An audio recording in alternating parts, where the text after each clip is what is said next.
ਜੀ ਆਇਆਂ ਆਖਦੇ ਹਾਂ ਅਤੇ ਸਾਰਿਆਂ ਨੂੰ ਨਵਾਂ ਵਰਾ ਮੁਬਾਰਕ। परमात्मा वाहिगुरु अकाल पुरख ये वरा पंजाब लई, पंजाबियां लई, देशवासियों लई खुशियां खेड़े तंदुरुस्ती लैके आवे ते सारियां दे परिवारां विच खुशियां खेड़े होण। वाहिगुरु तुहानूं तरक्कियां बख्शे ते हर मैदान फतेह बख्शे। हुण शुरुआत करन जा रहे हैं जो मौजूदा सरकार दे 100 दिनां दी कारगुजारी ਉਹਦੇ ਬਾਰੇ एक 4 मिनट की फिल्म ਤੁਹਾਡੇ ਨਾਲ ਸਾਂਝੀ ਕੀਤੀ ਜਾਵੇਗੀ।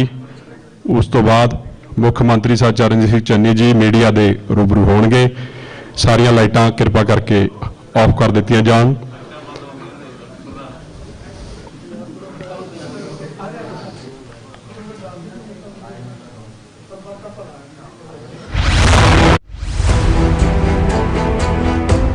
ਮੁੱਖ ਮੰਤਰੀ ਚਰਨਜੀਤ ਸਿੰਘ ਚੰਨੀ ਵੱਲੋਂ ਤੁਹਾਨੂੰ ਸਾਰਿਆਂ ਨੂੰ ਜੀ ਆਇਆਂ ਨੂੰ। 2 ਦਸੰਬਰ ਨੂੰ ਤੁਹਾਡੇ ਨਾਲ ਹੋਈ ਮੁਲਾਕਾਤ ਦੌਰਾਨ ਮੁੱਖ ਮੰਤਰੀ ਚਰਨਜੀਤ ਸਿੰਘ ਚੰਨੀ ਨੇ ਆਪਣੇ ਅਤੇ ਪੰਜਾਬ ਸਰਕਾਰ ਵੱਲੋਂ ਲਏ ਗਏ 60 ਮਹੱਤਵਪੂਰਨ ਫੈਸਲਿਆਂ ਦਾ ਵੇਰਵਾ ਦਿੱਤਾ ਸੀ ਜੋ ਲਾਗੂ ਹੋ ਚੁੱਕੇ ਹਨ। ਇੱਕ ਵੀ ਗੱਲ ਉਹ ਨਹੀਂ ਕਰਨੀ ਜਿਹੜੀ ਨਹੀਂ ਹੁੰਦੀ। ਜੋ ਮੈਂ ਬੋਲਦਾ ਹੈ ਉਹ ਕਾਨੂੰਨ ਬਣਦਾ ਹੈ ਔਰ ਮੈਂ ਉਹ ਬੋਲਣਾ ਜੋ ਲੋਕਾਂ ਦੀ ਜ਼ਰੂਰਤ ਹੈ। ਤੁਸੀਂ ਉਹਨਾਂ ਫੈਸਲਿਆਂ ਨੂੰ ਆਪਣੇ ਜ਼ਰੀਏ ਸਾਰੇ ਪੰਜਾਬੀਆਂ ਤੱਕ ਪਹੁੰਚਾਇਆ ਅਤੇ ਤੁਹਾਡੇ ਸਾਰਿਆਂ ਦੀ ਬਦੌਲਤ ਅੱਜ ਪੰਜਾਬ ਦੇ ਲੋਕ ਉਹਨਾਂ 60 ਫੈਸਲਿਆਂ ਦਾ ਲਾਭ ਲੈ ਰਹੇ ਹਨ। ਉਹਨਾਂ 60 ਫੈਸਲਿਆਂ ਵਿੱਚੋਂ ਕੁਝ ਫੈਸਲੇ ਤੁਹਾਡੇ ਨਾਲ ਸਾਂਝੇ ਕਰ ਰਹੇ ਹਾਂ। ਜਿਹੜੇ ਕਹਿੰਦੇ ਸੀ ਵੀ ਇਹਨੇ ਕੀ ਕਰਨਾ ਹੈ, ਹੁਣ ਉਹ ਸੋਚਾਂ 'ਚ ਪਏ ਵੇ ਵੀ ਅਸੀਂ ਕੀ ਕਰੀਏ। ਅਸੀਂ ਮਸਲਾ ਕੋਈ ਨਹੀਂ ਛੱਡਣਾ, ਨਾ ਹੀ ਮਸਲਾ ਕੋਈ ਛੱਡਿਆ। ਨਰਮੇ ਦੀ ਫਸਲ ਖਰਾਬ ਹੋਣ ਤੇ ਕਿਸਾਨਾਂ ਨੂੰ ਪ੍ਰਤੀ ਏਕੜ 17,000 ਰੁਪਏ ਅਤੇ ਨਰਮਾ ਚੁਗਣ ਵਾਲਿਆਂ ਨੂੰ 10% ਮੁਆਵਜ਼ਾ ਦਿੱਤਾ ਜਾ ਰਿਹਾ ਹੈ। ਕਿਸਾਨੀ ਸੰਘਰਸ਼ ਦੌਰਾਨ ਸ਼ਹੀਦ ਹੋਏ ਕਿਸਾਨਾਂ ਦੇ ਪਰਿਵਾਰਾਂ ਨੂੰ ਦਿੱਤੀ ਜਾ ਰਹੀ ਹੈ ਸਰਕਾਰੀ ਨੌਕਰੀ। ਜਿਵੇਂ ਜਿਵੇਂ ਸਾਡੇ ਪਾਸ ਇਸ ਤਰ੍ਹਾਂ ਦੇ ਕੇਸ ਆ ਰਹੇ, ਅਸੀਂ ਉਹਨਾਂ ਨੂੰ ਨੌਕਰੀਆਂ ਤੇ 5 ਲੱਖ ਰੁਪਏ ਮੁਆਵਜ਼ਾ ਦੇ ਰਹੇ ਹਾਂ। ਜਤਿੰਦਰ ਜਦੋਂ ਧਰਨੇ ਤੇ ਜਾਂਦੇ ਪਏ ਸੀ, ਜਾਂਦੇ ਉਹਨਾਂ ਦੇ ਰਸਤੇ 'ਚ ਐਕਸੀਡੈਂਟ ਹੋ ਗਿਆ ਸੀ। ਮੈਂ ਪੰਜਾਬ ਸਰਕਾਰ ਦਾ ਧੰਨਵਾਦ ਕਰਦੀ ਹਾਂ ਵੀ ਜਿਹਦਾ ਕਰਕੇ ਮੈਂ ਅੱਜ ਪੈਰਾਂ ਤੇ ਖੜੀ ਹੋਈ ਹਾਂ ਨਾ। ਇੱਕ ਸਹਾਰਾ ਮਿਲਿਆ, ਮੈਨੂੰ ਨੌਕਰੀ ਮਿਲੀ ਅੱਜ। 2 ਕਿਲੋਵਾਟ ਤੱਕ ਦੇ ਲੋਡ ਦੇ ਖਪਤਕਾਰਾਂ ਦੇ 1500 ਕਰੋੜ ਰੁਪਏ ਦੇ ਬਿੱਲ ਮਾਫ ਕੀਤੇ ਗਏ। ਬਿਜਲੀ 3 ਰੁਪਏ ਪ੍ਰਤੀ ਯੂਨਿਟ ਘਟਾ ਕੇ ਪੰਜਾਬ ਬਣਿਆ ਸਸਤੀ ਬਿਜਲੀ ਦੇਣ ਵਾਲਾ ਦੇਸ਼ ਦਾ ਮੋਹਰੀ ਸੂਬਾ। ਪੇਂਡੂ ਜਲ ਸਪਲਾਈ ਸਕੀਮਾਂ ਅਧੀਨ ਪੂਰੇ ਪੰਜਾਬ ਦੇ ਪਿੰਡਾਂ ਦੀਆਂ ਪਾਣੀ ਦੀਆਂ ਟੈਂਕੀਆਂ ਦੇ ਬਿਜਲੀ ਬਿੱਲ ਮਾਫ ਕੀਤੇ ਗਏ। 2 ਟੈਂਕੀਆਂ ਸਾਡੇ ਪਿੰਡ ਦੇ ਅੰਦਰ। ਇਹ ਟੈਂਕੀ ਜਿਹੜੀ ਸਾਹਮਣੇ ਹੈ ਇਹਦਾ 45 ਲੱਖ ਰੁਪਈਆ ਤੇ ਦੂਜੀ ਟੈਂਕੀ ਦਾ 1.5 ਕਰੋੜ ਰੁਪਏ ਦੇ ਲਗਭਗ ਬਿੱਲ ਸੀ ਉਹਦਾ। 1168 ਕਰੋੜ ਰੁਪਈਆ ਜਿਹੜਾ ਪਿੰਡਾਂ ਦੀਆਂ ਪੰਚਾਇਤਾਂ 'ਤੇ ਖੜਾ ਸੀ ਉਹ ਵੀ ਖਤਮ ਕਰ ਦਿੱਤਾ। ਲਾਲ ਲਕੀਰ ਅੰਦਰ ਆਂਦੇ ਘਰਾਂ ਨੂੰ ਮਿਲ ਰਿਹਾ ਹੈ ਮਾਲਕਾਨਾ ਹੱਕ। ਪੂਰੇ ਪੰਜਾਬ ਦੇ ਵਿੱਚ 25,000 EWS ਦੇ ਮਕਾਨ ਬਣਾ ਕੇ ਗਰੀਬਾਂ ਨੂੰ ਅਸੀਂ ਦੇਣ ਲੱਗੇ ਹਾਂ। ਸਾਡੀ ਇਹ ਜਗ੍ਹਾ ਜ਼ਮੀਨ ਕਿਸੇ ਨੇ ਨਹੀਂ ਬਣਾਈ ਆ, ਹੁਣ ਪੰਜਾਬ ਸਰਕਾਰ ਸਾਡੀ ਜ਼ਮੀਨ ਬਣਾ ਰਹੀ ਹੈ। ਪੈਟਰੋਲ ਦੇ 10 ਰੁਪਏ ਅਤੇ 5 ਰੁਪਏ ਡੀਜ਼ਲ ਦੇ ਘਟਾ ਕੇ ਪੰਜਾਬ ਬਣਿਆ ਸਸਤੇ ਤੇਲ ਵਜੋਂ ਉੱਤਰ ਭਾਰਤ ਦਾ ਪਹਿਲਾ ਸੂਬਾ। ਪੂਰੇ ਪੰਜਾਬ ਵਿੱਚ ਅੱਖਾਂ ਦੇ ਕੈਂਪ ਲਗਾਏ ਜਾ ਰਹੇ ਹਨ। ਪ੍ਰਾਈਵੇਟ ਡਾਕਟਰ ਸਾਥੋਂ 20-30 ਹਜ਼ਾਰ ਰੁਪਇਆ ਮੰਗ ਰਹੇ थे। ਸੂਬਾ ਸਰਕਾਰ ਜਿੱਥੇ ਸਾਰੀਆਂ ਲੜਕੀਆਂ ਅਤੇ SC ਲੜਕਿਆਂ ਨੂੰ ਮੁਫਤ ਵਰਦੀ ਮੁਹੱਈਆ ਕਰਵਾਉਂਦੀ ਸੀ, ਉੱਥੇ ਹੁਣ ਜਨਰਲ ਸ਼੍ਰੇਣੀ ਦੇ ਲੜਕਿਆਂ ਨੂੰ ਵੀ ਮੁਫਤ ਵਰਦੀ ਮੁਹੱਈਆ ਕਰਵਾਈ ਜਾਏਗੀ। ਰੇਤ ਮਾਫੀਆ ਤੇ ਨੱਥ ਪਾਉਣ ਲਈ ਰੇਤ ਦਾ ਪਿੱਟ ਦਾ ਰੇਟ ਕੀਤਾ 5.5 ਰੁਪਏ ਪ੍ਰਤੀ ਫੁੱਟ। ਸਾਰਾ ਰੇਤ ਮਾਫੀਆ ਖਤਮ। ਪ੍ਰਾਈਵੇਟ ਬੱਸਾਂ ਦੀ ਧੱਕੇਸ਼ਾਹੀ ਤੇ ਲਗਾਈ ਲਗਾਮ। 842 ਨਵੀਆਂ ਬੱਸਾਂ ਲੈ ਰਹੇ, 105 ਬੱਸ ਅੱਡੇ ਬਣਾ ਰਹੇ ਅਸੀਂ। ਮੁੱਖ ਮੰਤਰੀ ਚਰਨਜੀਤ ਸਿੰਘ ਚੰਨੀ ਦੀ ਕਾਰਜਸ਼ੀਲਤਾ ਅਤੇ ਪੰਜਾਬੀ ਪੇਂਡੂ ਸਿੱਧਾਪਨ ਹਰ ਆਮ ਪੇਂਡੂ ਵਾਂਗ ਹੈ ਜੋ ਜ਼ਿੰਦਗੀ ਦੇ ਸੰਘਰਸ਼ ਕਰ ਮੰਜ਼ਿਲ ਹਾਸਲ ਕਰਦਾ ਹੈ। ਮੈਨੂੰ ਕਹਿੰਦੇ ਜੀ ਇਹ ਮੱਝਾਂ ਵੀ ਚੋ ਲੈਂਦਾ ਹੈ, ਇਹ ਮੰਜੇ ਵੀ ਬੁਣ ਲੈਂਦਾ ਹੈ, ਇਹ ਰਿਕਸ਼ਾ ਵੀ ਚਲਾ ਲੈਂਦਾ ਹੈ।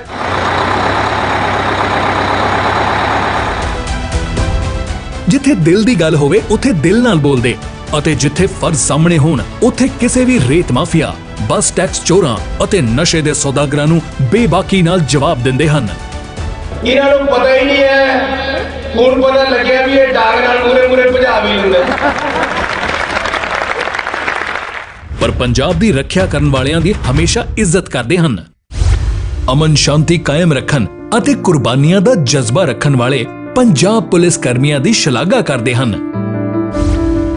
ਪੰਜਾਬ ਪੁਲਿਸ ਬਾਰੇ ਉਹਨਾਂ ਦੇ ਇਹੀ ਅਲਫਾਜ਼ ਹਨ, ਜਿਨ੍ਹਾਂ ਨੇ ਨਾਪਣੀਆਂ ਪੈਰਾਂ ਨਾਲ ਧੁੱਪ, ਉਹ ਕਦਮ ਕਿੱਥੇ ਰੁਕਦੇ ਨੇ। ਜਿਨ੍ਹਾਂ ਨੇ ਲਈਆਂ ਸਿਰੇ ਜ਼ਿੰਮੇਵਾਰੀਆਂ, ਉਹ ਸਿਰ ਭਲਾ ਕਿੱਥੇ ਝੁਕਦੇ ਨੇ। ਮੁੱਖ ਮੰਤਰੀ ਚਰਨਜੀਤ ਸਿੰਘ ਚੰਨੀ ਅੱਜ ਫੇਰ ਤੁਹਾਡੇ ਸਾਹਮਣੇ ਆਪਣੇ 100 ਦਿਨਾਂ ਦਾ ਵੇਰਵਾ ਲੈ ਕੇ ਪੇਸ਼ ਹੋਏ ਨੇ। ਲਾਗੂ ਕੀਤੇ 60 ਫੈਸਲਿਆਂ ਤੋਂ ਇਲਾਵਾ 40 ਫੈਸਲੇ ਹੋਰ ਕੀਤੇ ਗਏ ਹਨ, ਜੋ ਤੁਹਾਨੂੰ ਸਾਰਿਆਂ ਨੂੰ ਥੋੜੀ ਦੇਰ ਵਿੱਚ ਦੱਸੇ ਜਾਣਗੇ।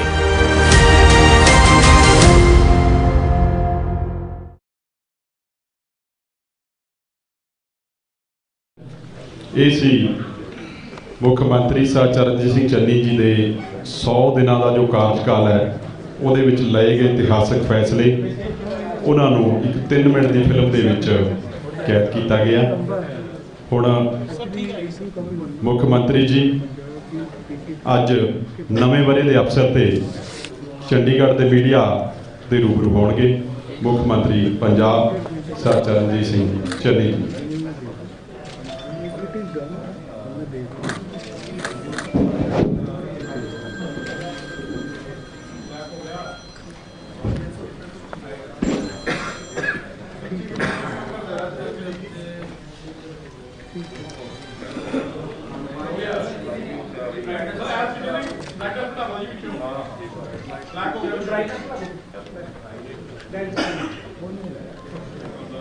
देखो क्या कह रहे हैं उस तरह कर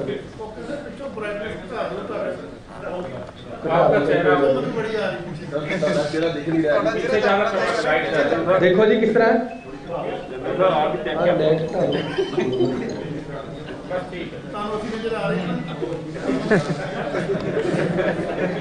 सामने देखा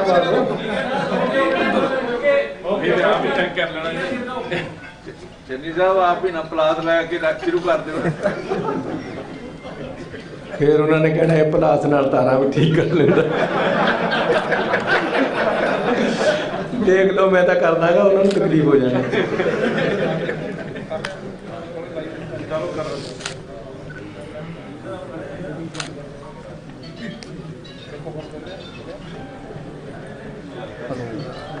वैसे कर लेना मैं क्योंकि मेरे बापू ने एक बार ना मुर्गी फार्म बनाया सी, छोटा जिहा 500 मुर्गियां रखिया सी। ਉਹਦੇ ਵਿੱਚ ਫਿਰ ਉਹ ਸਾਰਾ ਕੁਝ ਆਪੇ ਕਰਨਾ ਪੈਂਦਾ, ਇੱਕ ਭਖਾਰੀ ਵੀ ਆਪੇ ਚਲਾਣੀ ਪੈਂਦੀ ਹੈ ਤੇ ਬੱਲਬ ਵੀ ਆਪ ਠੀਕ ਕਰਨੇ ਪੈਂਦੇ। ਖੈਰ ਜ਼ਿਆਦਾ ਤਕਲੀਫ ਹੋ ਜਾਏਗੀ ਦਿੱਲੀ ਤੱਕ।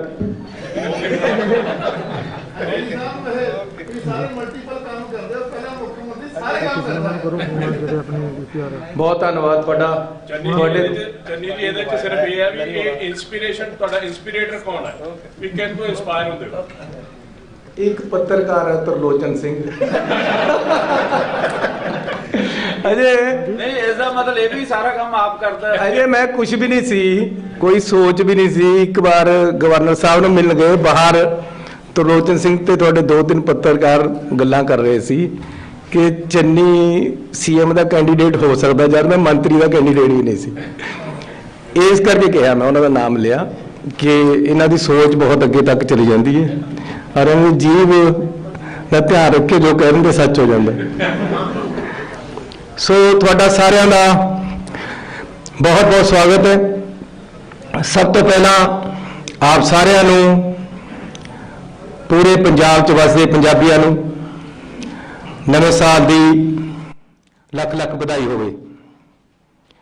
ਤੇ ਮੈਂ ਕਾਮਨਾ ਕਰਦਾ, ਮੇਰੀ ਅਰਦਾਸ ਹੈ, ਮੈਂ ਗੁਰਦੁਆਰਾ ਸਾਹਿਬ ਵਿੱਚ ਵੀ ਕੀਤੀ ਕਿ ਪੰਜਾਬ ਤਰੱਕੀਆਂ ਤੇ ਜਾਵੇ, ਪੰਜਾਬ ਦੀ ਸ਼ਾਨ ਹੋਰ ਉੱਚੀ ਹੋਵੇ, ਪੰਜਾਬੀਆਂ ਦੇ ਘਰਾਂ ਦੇ ਵਿੱਚ ਸੁੱਖ ਸ਼ਾਂਤੀ ਉੱਨਤੀ ਤਰੱਕੀ ਆਵੇ।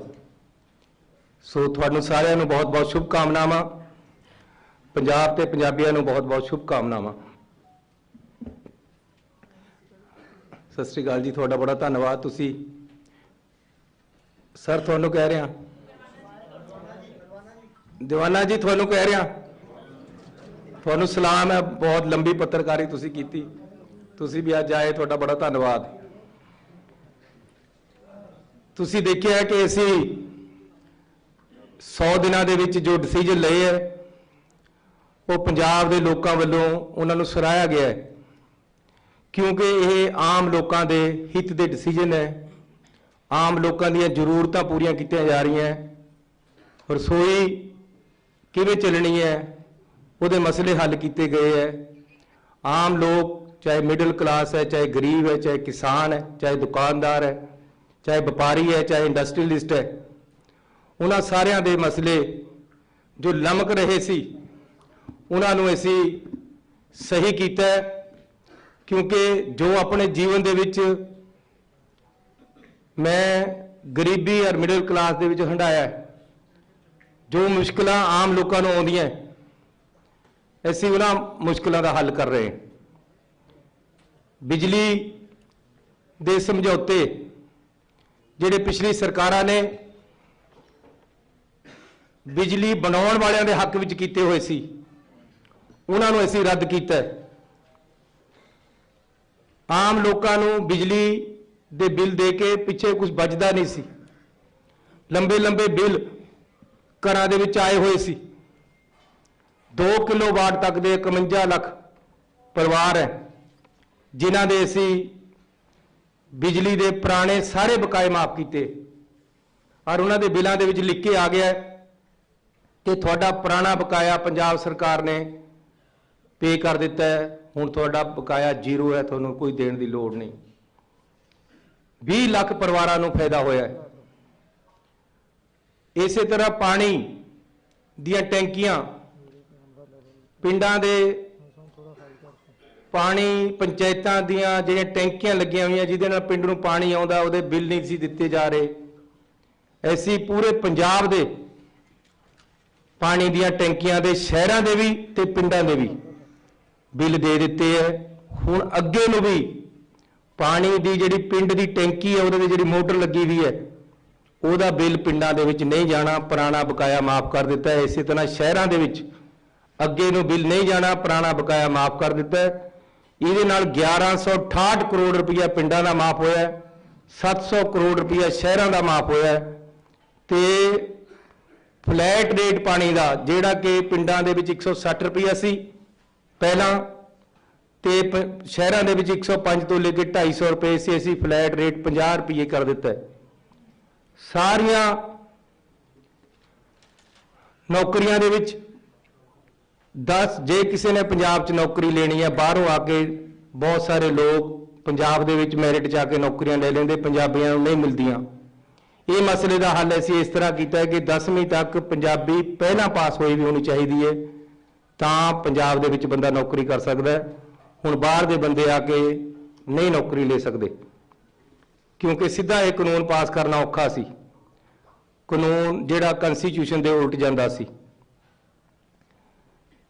पंजाब दे विच महान शख्सियतां दे नाम ते जिन्हां दे पहला चेयर्स नहीं सी उन्हां दी स्टडी नूं अध्ययन करन वास्ते उहदे वास्ते असीं चेयर स्थापित कीतियां। भाई जेता जी दे लई, परशुराम जी दे लई, गुरु रविदास जी दे लई, भगवान वाल्मीकि जी दे लई, संत कबीर जी दे लई, मक्खन शाह लवाणा जी दे लई ते भगवान परशुराम जी की फगवाड़े के मंदिर दे विच 10 करोड़ रुपए की लागत के नाल उत्थे असीं उसारी शुरू कराई है। रामायण, भगवत गीता, महाभारत दे उत्ते अध्ययन सेंटर पटियाले दे विच असीं खोल रहे हैं। उत्थे जगह अलाट कर दी है, पैसे अलाट कर दिते गए हैं तो उसका काम शुरू हो गया है। रेता 22 रुपये तक बिकता सी दरिया के उत्ते। इत्थे कन्फ्यूजन है कई बार कईयां नूं इह हो जाता कि शायद घर 5.5 रुपए मिलना है, लेकिन असीं 5.5 रुपए खड्ड का रेट कर दिता है। नाल ये भी कह दिता है कि कोई जे 5.5 तो ज़्यादा बेचता है उसकी वीडियो पाओ, वीडियो बनाने वाले नूं 25,000 रुपये इनाम दिता जाएगा तो जिहड़ा बेचता है उन्होंने फड़ के अंदर दिता जाएगा। इस तरह गुलाबी सुंडी का तो होर भी खराबा जिहड़ा होया है। पहला 12,000 रुपये मिलता हुंदा सी, हुण असीं 17,000 रुपये कर दिता है मुआवजा 1 किले के मगर, तो पैसे असीं भेज दिते हैं, डिस्पर्स होने शुरू हो रहे। ਠੇਕੇ ਤੇ ਰੱਖੇ ਮੁਲਾਜ਼ਮਾਂ ਨੂੰ 36000 ਨੂੰ ਅਸੀਂ ਕਾਨੂੰਨ ਬਣਾ ਕੇ ਪੱਕਾ ਕੀਤਾ ਹੈ, ਲੇਕਿਨ ਗਵਰਨਰ ਸਾਹਿਬ ਵੱਲੋਂ ਰਾਜਨੀਤਿਕ ਕਾਰਨਾਂ ਕਰਕੇ ਫਾਈਲ ਨੂੰ ਰੋਕਿਆ ਹੋਇਆ ਹੈ। ਸਾਡੇ ਚੀਫ ਸੈਕਟਰੀ ਸਾਹਿਬ 2 ਵਾਰ ਜਾ ਕੇ ਆਏ हैं, मैं ਮੰਤਰੀਆਂ ਨੂੰ ਨਾਲ ਲੈ ਕੇ ਜਾ ਕੇ ਆਇਆ ਕਿ ਫਾਈਲ ਨੂੰ ਕਲੀਅਰ ਕਰੋ, ਲੇਕਿਨ ਉਹਨਾਂ ਵੱਲੋਂ ਅਜੇ ਤੱਕ ਕੀਤੀ ਨਹੀਂ। ਹੁਣ ਅਸੀਂ ਸੋਮਵਾਰ ਨੂੰ ਉਹਨਾਂ ਨੂੰ ਫੇਰ ਮਿਲਣ ਜਾ ਰਹੇ, ਸਾਰੇ ਕੈਬਨਿਟ ਦੇ ਮੰਤਰੀਆਂ ਦੇ ਨਾਲ ਮੈਂ ਆਪ ਜਾ ਰਿਹਾ, ਲੇਕਿਨ ਜੇ ਨਹੀਂ ਕਰਨਗੇ ਤਾਂ ਇਹ ਰਾਜਨੀਤੀ ਹੈ।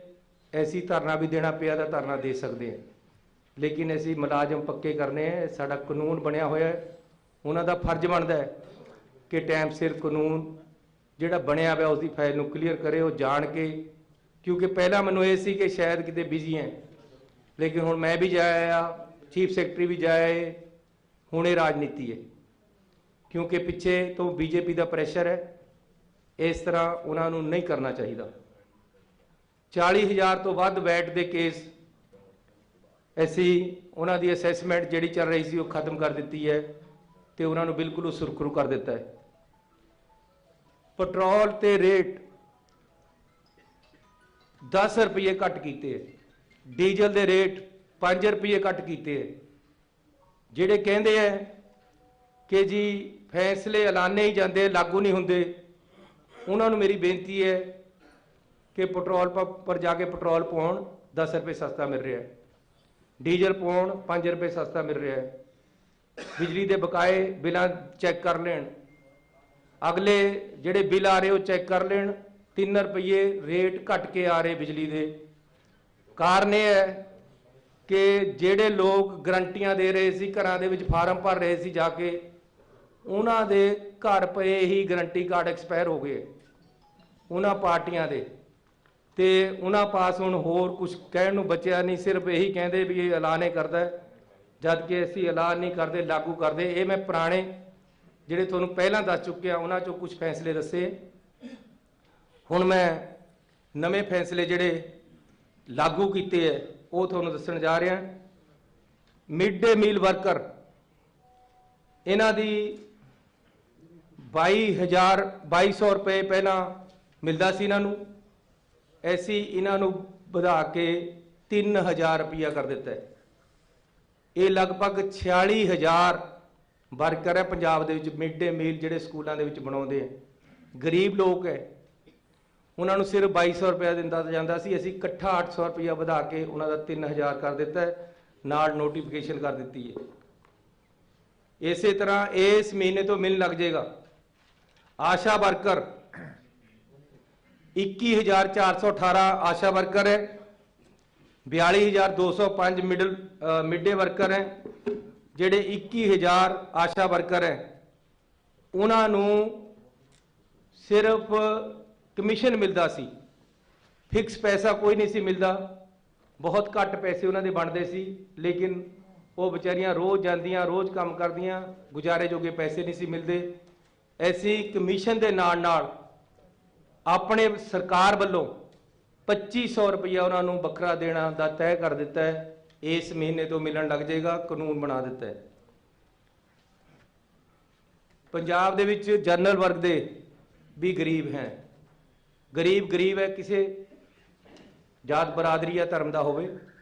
ਇਸ ਕਰਕੇ ਅਸੀਂ ਪੰਜਾਬ ਰਾਜ ਜਨਰਲ ਵਰਗ ਕਮਿਸ਼ਨ ਦੀ ਸਥਾਪਨਾ ਕੀਤੀ ਹੈ, ਜਿਹੜੇ ਕਿ ਅਸੀਂ ਕੈਬਨਿਟ ਦੇ ਵਿੱਚ ਪਾਸ ਕਰਕੇ ਨੋਟੀਫਿਕੇਸ਼ਨ ਕਰ ਦਿੱਤੀ ਹੈ।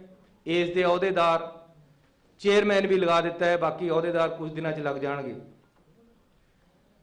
ਸਰਕਾਰ ਵੱਲੋਂ ਮਲੇਰਕੋਟਲਾ ਵਿਖੇ ਹਜ ਹਾਊਸ ਦੀ ਸਥਾਪਨਾ ਕੀਤੀ ਜਾ ਰਹੀ ਹੈ, ਉਹਦੇ ਵਾਸਤੇ ਜਗ੍ਹਾ ਦੀ ਸ਼ਨਾਖਤ ਹੋ ਗਈ ਹੈ। ਅਗਲਾ ਫੈਸਲਾ ਜਲ ਸਪਲਾਈ ਅਤੇ ਸੈਨੀਟੇਸ਼ਨ ਵਿਭਾਗ, ਗ੍ਰਾਮ ਪੰਚਾਇਤਾਂ, ਗ੍ਰਾਮ ਪੰਚਾਇਤ ਜਲ ਅਤੇ ਸੈਨੀਟੇਸ਼ਨ ਕਮੇਟੀਆਂ ਵੱਲੋਂ ਸੰਚਾਲਿਤ ਜਲ ਸਪਲਾਈ ਸਕੀਮਾਂ ਦੇ ਖਪਤਕਾਰਾਂ ਦੇ ਪਾਣੀ ਦੇ ਬਿੱਲਾਂ ਦੇ ਬਕਾਏ ਮਾਫ ਕੀਤੇ ਹਨ। ਪਿਛਲੀ ਵਾਰ ਜਦੋਂ ਅਸੀਂ ਫੈਸਲਾ ਕੀਤਾ ਤਾਂ ਅੱਗੇ ਨੂੰ 50 ਰੁਪਏ ਰੇਟ ਕਰਤਾ ਸੀ, ਟੈਂਕੀਆਂ ਦੇ ਬਿੱਲ ਮਾਫ ਕਰਤੇ ਸੀ, ਲੇਕਿਨ ਪਾਣੀ ਦੇ ਬਕਾਏ ਨਹੀਂ ਸੀ ਮਾਫ ਹੋਏ। ਸ਼ਹਿਰਾਂ ਤੇ ਪਿੰਡਾਂ ਦੇ ਉਹਨਾਂ ਦੀ ਅਸੀਂ ਨੋਟੀਫਿਕੇਸ਼ਨ ਕਰਤੀ ਹੈ ਕਿ ਪਾਣੀ ਦੇ ਪੁਰਾਣੇ ਬਕਾਏ, ਚਾਹੇ ਉਹ ਸੀਵਰੇਜ ਦੇ ਪੁਰਾਣੇ ਬਕਾਏ ਤੇ ਪਾਣੀ ਦੇ ਦੋਨਾਂ ਦੇ, ਇਹ ਅਸੀਂ ਟੋਟਲ ਮਾਫ ਕਰ ਦਿੱਤੇ ਹੈ। ਹੁਣ ਇਹ ਅੱਗੇ ਨੂੰ ਜਮ੍ਹਾਂ ਕਰਾਉਣ ਦੀ ਲੋੜ ਨਹੀਂ ਹੈ। ਇਸੇ ਤਰ੍ਹਾਂ ਨੰਬਰਦਾਰਾਂ ਦਾ ਬੜਾ ਭਾਰੀ ਮਸਲਾ ਸੀ, ਉਹਨਾਂ ਦੀ ਡਿਮਾਂਡ ਸੀ ਕਿ ਸਾਨੂੰ ਜੱਦੀ ਪੁਸ਼ਤੀ ਕੀਤਾ ਜਾਵੇ। ਅਸੀਂ ਉਸ ਦਾ ਹੱਲ ਕੱਢਿਆ, ਹਾਈ ਕੋਰਟ ਦੀ ਰੋਕ ਹੋਣ ਕਰਕੇ ਅਸੀਂ ਜੱਦੀ ਪੁਸ਼ਤੀ ਸਿੱਧਾ ਨਹੀਂ ਕਰ ਸਕੇ, ਲੇਕਿਨ ਉਹਨਾਂ ਨੂੰ ਅਸੀਂ ਅਲਾਓ ਕਰਤਾ ਹੈ ਕਿ ਸਰਬਰਾਹੀ ਆਪਣੇ ਬੇਟੇ ਨੂੰ 5 ਸਾਲ ਤੱਕ ਦੀ ਦੇ ਸਕਦੇ, ਉਹਦਾ ਐਕਸਪੀਰੀਅੰਸ ਬਣ ਜਾਏਗਾ 5 ਸਾਲ ਵਾਸਤੇ, ਆਪਣੇ ਜਿੰਦੇ ਜੀ ਆਪਣੇ ਮੁੰਡੇ ਨੂੰ ਉਹ ਨੰਬਰਦਾਰ ਬਣਾ ਸਕਦੇ। ਤੇ ਜਦੋਂ ਉਹਨਾਂ ਤੋਂ ਬਾਅਦ ਐਪਲੀਕੇਸ਼ਨਾਂ ਲਈਆਂ ਜਾਣਗੀਆਂ ਤਾਂ ਐਕਸਪੀਰੀਅੰਸ ਨੂੰ ਤਰਜੀਹ ਦਿੱਤੀ ਜਾਏਗੀ। ਜਿਹੜਾ ਉਹ 5 ਸਾਲ ਤੱਕ ਦਾ ਐਕਸਪੀਰੀਅੰਸ ਹੋ ਜਾਏਗਾ ਉਹਦੇ ਕਰਕੇ ਫਿਰ ਉਹੀ ਬਣੇਗਾ। ਇਸ ਕਰਕੇ ਲੈ ਲੈ ਨੰਬਰਦਾਰੀ ਆਪਾਂ ਕਿਆ ਕਿਆ ਕਰਾਂਗੇ ਤੁਹਾਨੂੰ ਪਤਾ ਹੈ, ਲੇਕਿਨ ਨੰਬਰਦਾਰੀ ਨੰਬਰਦਾਰਾਂ ਦੇ ਘਰ ਰਹੇਗੀ, ਅਸੀਂ ਇਹ ਕਰ ਦਿੱਤਾ ਹੈ। ਰਾਜਾ ਸੰਸੀ ਅੰਮ੍ਰਿਤਸਰ ਨੂੰ ਸਬ ਤਹਿਸੀਲ ਬਣਾ ਦਿੱਤਾ ਹੈ। ਕੜੂਆਂ ਮੋਹਾਲੀ ਦੇ ਵਿੱਚ ਮੇਰੇ ਹਲਕੇ ਦਾ ਪਿੰਡ ਹੈ, ਉਹਨੂੰ ਅਸੀਂ ਸਬ ਤਹਿਸੀਲ ਬਣਾਇਆ ਹੈ। ਨੋਟੀਫਿਕੇਸ਼ਨਾਂ ਕਰ ਦਿੱਤੀਆਂ, ਇਹ ਲਾਗੂ ਹੈ ਸਾਰਾ ਕੁਝ। ਤੁਹਾਨੂੰ ਮੈਂ ਇੱਕ ਕਾਪੀ ਦੇ ਦਿੱਤੀ ਹੈ, 100 ਦਿਨ 100 ਵੱਡੇ ਫੈਸਲੇ 100 ਮਸਲਿਆਂ ਦਾ ਹੱਲ, ਉਹ ਤੁਹਾਨੂੰ ਨਾਲ ਨਾਲ ਇਹ ਪੂਰੀ ਕਿਤਾਬ ਬਣਾ ਕੇ ਦਿੱਤੀ ਹੈ। ਇਹਦੇ 'ਚ ਨੋਟੀਫਿਕੇਸ਼ਨ ਵੀ ਲੱਗੀ ਵੀ ਹੈ ਲਾਗੂ ਕਰਨ ਦੀ, ਤੇ ਨਾਲ ਫੈਸਲਾ ਵੀ ਲਿਖਿਆ ਹੋਇਆ ਹੈ। ਜੇ ਕਿਸੇ ਨੂੰ ਵਹਿਮ ਹੈ, ਉਹ ਜਿਹੜੇ ਕਿ ਦੂਸਰੀ ਪਾਰਟੀ ਵਾਲਿਆਂ ਨੂੰ ਹੋ ਸਕਦਾ ਹੈ, ਆਮ ਤੌਰ ਤੇ ਦਿੱਲੀ ਕੱਲੀ ਤੇ ਕਾਲ ਆ ਸਕਦੀ ਹੈ, ਤਾਂ ਤੁਸੀਂ ਉਹਨਾਂ ਨੂੰ ਚੈੱਕ ਕਰਾ ਸਕਦੇ ਹੋ। ਦੁਰਾਗਲਾ ਗੁਰਦਾਸਪੁਰ ਨੂੰ ਸਬ ਤਹਿਸੀਲ ਬਣਾਇਆ ਜੀ। ਔੜ SBS ਨਗਰ ਨੂੰ ਸਬ ਤਹਿਸੀਲ ਬਣਾਤਾ है। कोविड-19 महामारी दौरान ਕੰਟਰੈਕਟ ਕੈਰੇਜ ਵਾਹਨਾਂ, ਧਾਰਮਿਕ ਸੰਸਥਾਵਾਂ ਦੇ ਵਾਹਨਾਂ, ਜਿੰਨੀਆਂ ਧਾਰਮਿਕ ਸੰਸਥਾਵਾਂ ਦੀਆਂ ਗੱਡੀਆਂ ਤੇ ਕੰਟਰੈਕਟ ਕੈਰੇਜ ਵਾਲੀਆਂ ਗੱਡੀਆਂ ਅਤੇ 35 ਸੀਟਰ ਤੱਕ ਦੀਆਂ ਸਟੇਜ ਕੈਰੀਅਰ ਬੱਸਾਂ ਦੇ ਮੋਟਰ ਵਾਹਨਾਂ ਦਾ ਟੈਕਸ ਤੋਂ ਛੂਟ ਦਿੱਤੀ ਗਈ ਹੈ। ਜਿੰਨੀ ਦੇਰ ਕੋਵਿਡ ਦੇ ਵਿੱਚ ਉਹ ਚੱਲੀਆਂ, ਉਹਨਾਂ ਦੇ ਪੁਰਾਣੇ ਟੈਕਸ ਦੇ ਬਕਾਏ ਆ ਜਿਹੜੇ ਉਹ ਮਾਫ ਕੀਤੇ ਗਏ ਆ। ਸਟੇਟ ਕੈਰੇਜ ਬੱਸਾਂ, ਵਿਦਿਅਕ ਅਦਾਰਿਆਂ ਦੀਆਂ ਬੱਸਾਂ ਅਤੇ ਧਾਰਮਿਕ ਸੰਸਥਾਵਾਂ ਦੀਆਂ ਬੱਸਾਂ ਤੇ ਮੋਟਰ ਵਹੀਕਲ ਟੈਕਸ ਤੋਂ ਛੋਟ ਦਿੱਤੀ ਗਈ ਹੈ। ਇਹ ਵੀ ਅਸੀਂ ਨੋਟੀਫਿਕੇਸ਼ਨ ਕਰਤਾ, ਉਹਨਾਂ ਦੇ ਪੁਰਾਣੇ ਟੈਕਸ ਕੋਵਿਡ ਦੇ ਦੌਰਾਨ ਤੇ ਮਾਫ ਕੀਤੇ ਹੈ। ਰਾਜ ਦੇ ਸਾਰੇ ਕਾਲਜ ਵਿਦਿਆਰਥੀਆਂ ਨੂੰ ਮੁਫਤ ਬੱਸ, ਇਹ ਬੜਾ ਜ਼ਰੂਰੀ ਸੀ। ਜਦ ਮੈਂ ਕਾਲਜ ਦੇ ਵਿੱਚ ਪੜ੍ਹਿਆ ਤਾਂ ਸਾਨੂੰ ਪਾਸ ਮਿਲਦੇ ਸੀ, ਥੋੜੇ ਜਿਹੇ ਪੈਸੇ ਦੇ ਕੇ ਪਾਸ ਬਣ ਜਾਂਦਾ ਸੀ, ਬੱਸ ਦਾ ਕਿਰਾਇਆ ਨਹੀਂ ਸੀ ਲੱਗਦਾ, ਸਾਡਾ ਗੁਜ਼ਾਰਾ ਹੋ ਜਾਂਦਾ ਸੀ ਆਉਣ ਜਾਣ ਦਾ। ਹੁਣ ਉਹ ਨਹੀਂ ਹੈ ਸੀ। ਖਾਸ ਤੌਰ ਤੇ ਪ੍ਰਾਈਵੇਟ ਕਾਲਜਾਂ ਤੇ ਪ੍ਰਾਈਵੇਟ ਯੂਨੀਵਰਸਿਟੀਆਂ ਦੇ ਬੱਚਿਆਂ ਨੂੰ ਬੜੀ ਦਿੱਕਤ ਆਉਂਦੀ ਸੀ ਆਉਣ ਜਾਣ ਦੀ, ਉਹਨਾਂ ਨੂੰ ਬੱਸ ਪਾਸ ਨਹੀਂ ਸੀ ਹੁਣ ਜਾਰੀ ਹੁੰਦੇ, ਉਹਨਾਂ ਦਾ ਕਾਫੀ ਕਿਰਾਇਆ ਲੱਗ ਜਾਂਦਾ ਸੀ, ਬੱਸਾਂ ਮਹਿੰਗੀਆਂ ਹੋ ਗਈਆਂ। ਇਸ ਕਰਕੇ ਅਸੀਂ ਪੂਰੇ ਪੰਜਾਬ ਦੇ ਵਿੱਚ ਜਿੰਨਾ ਵੀ ਸਟੂਡੈਂਟ ਹੈ ਕਾਲਜ ਦਾ, ਯੂਨੀਵਰਸਿਟੀ ਦਾ, ਚਾਹੇ ਉਹ ਪ੍ਰਾਈਵੇਟ ਕਾਲਜ ਹੈ, ਚਾਹੇ ਪ੍ਰਾਈਵੇਟ ਯੂਨੀਵਰਸਿਟੀ ਹੈ, ਚਾਹੇ ਸਰਕਾਰੀ ਕਾਲਜ ਹੈ, ਚਾਹੇ ਸਰਕਾਰੀ ਯੂਨੀਵਰਸਿਟੀ ਹੈ, ਉਹਨਾਂ ਦੇ ਅਸੀਂ ਬੱਸਾਂ ਦੇ ਵਿੱਚ ਫ੍ਰੀ ਆਉਣ ਜਾਣ ਕਾਲਜ ਤੋਂ ਘਰ ਤੱਕ ਦਾ ਪ੍ਰਦਾਨ ਕਰ ਦਿੱਤਾ ਹੈ। ਉਹਨਾਂ ਨੂੰ ਪਾਸ ਜਾਰੀ ਕੀਤੇ ਜਾਣਗੇ, ਲੇਕਿਨ ਇਹ ਫੈਸਲਾ ਅੱਜ ਤੋਂ ਹੀ ਲਾਗੂ ਕਰ ਦਿੱਤਾ ਹੈ। ਫਿਲਹਾਲ ਉਹ ਆਪਣਾ ਆਇਡੈਂਟੀ ਕਾਰਡ ਦਿਖਾ ਕੇ ਆਉਣ ਜਾਣ ਕਰ ਸਕਦੇ ਹੈ।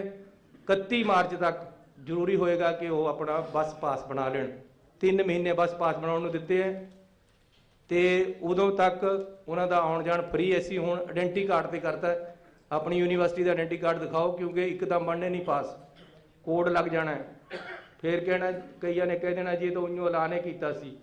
ਇਸ ਕਰਕੇ ਅਸੀਂ ਨੋਟੀਫਿਕੇਸ਼ਨ 'ਚ ਇਹ ਲਿਖ ਰਹੇ ਹਾਂ ਕਿ ਉਹ ਬੱਸ ਦੇ ਵਿੱਚ ਜਾ ਸਕਦੇ ਆਇਡੈਂਟੀ ਕਾਰਡ ਦਿਖਾ ਕੇ।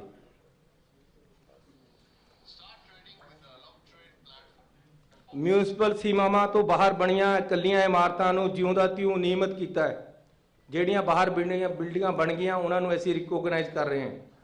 ਪੰਜਾਬ ਵਿੱਚ EWS ਹਾਊਸਿੰਗ ਸਕੀਮ 2021 ਦੇ ਤਹਿਤ ਆਰਥਿਕ ਪੱਖੋਂ ਕਮਜ਼ੋਰ ਵਰਗਾਂ ਦੇ 25,000 ਮਕਾਨ ਮੁਹੱਈਆ ਕਰਾਉਣ ਦਾ ਫੈਸਲਾ ਕੀਤਾ ਗਿਆ ਹੈ। ਪੰਜਾਬ ਦੇ ਵੱਡੇ ਸ਼ਹਿਰਾਂ ਦੇ ਵਿੱਚ ਗਰੀਬ ਆਦਮੀ ਮਕਾਨ ਨਹੀਂ ਖਰੀਦ ਸਕਦਾ, ਇਸ ਕਰਕੇ ਅਸੀਂ 25,000 ਫਲੈਟ ਪੰਜਾਬ ਸਰਕਾਰ ਵੱਲੋਂ ਬਣਾ ਕੇ ਦੇ ਰਹੇ, ਬਹੁਤ ਹੀ ਨੋਮੀਨਲ ਰੇਟਾਂ ਤੇ। ਸਿਰਫ 4,000 ਰੁਪਈਆ ਉਹਨਾਂ ਦੀ ਕਿਸ਼ਤ ਹੋਏਗੀ ਤੇ ਉਹਨੂੰ ਜਿਹੜੇ ਘੱਟ ਆਮਦਨ ਵਾਲੇ ਲੋਕ ਹੈ ਉਹਨਾਂ ਨੂੰ 25,000 ਮਕਾਨ ਅਸੀਂ ਦੇ ਰਹੇ। ਜਗ੍ਹਾ ਦੀ ਸ਼ਨਾਖਤ ਹੋ ਗਈ ਹੈ, ਟੈਂਡਰ ਲੱਗ ਗਏ ਹੈ ਤੇ ਅਸੀਂ ਹੁਣ ਉਹਨਾਂ ਤੋਂ ਐਪਲੀਕੇਸ਼ਨਾਂ ਲੈ ਕੇ ਲਾਟਰੀ ਸਿਸਟਮ ਦੇ ਨਾਲ ਮਕਾਨ ਜਾਰੀ ਕਰਾਂਗੇ।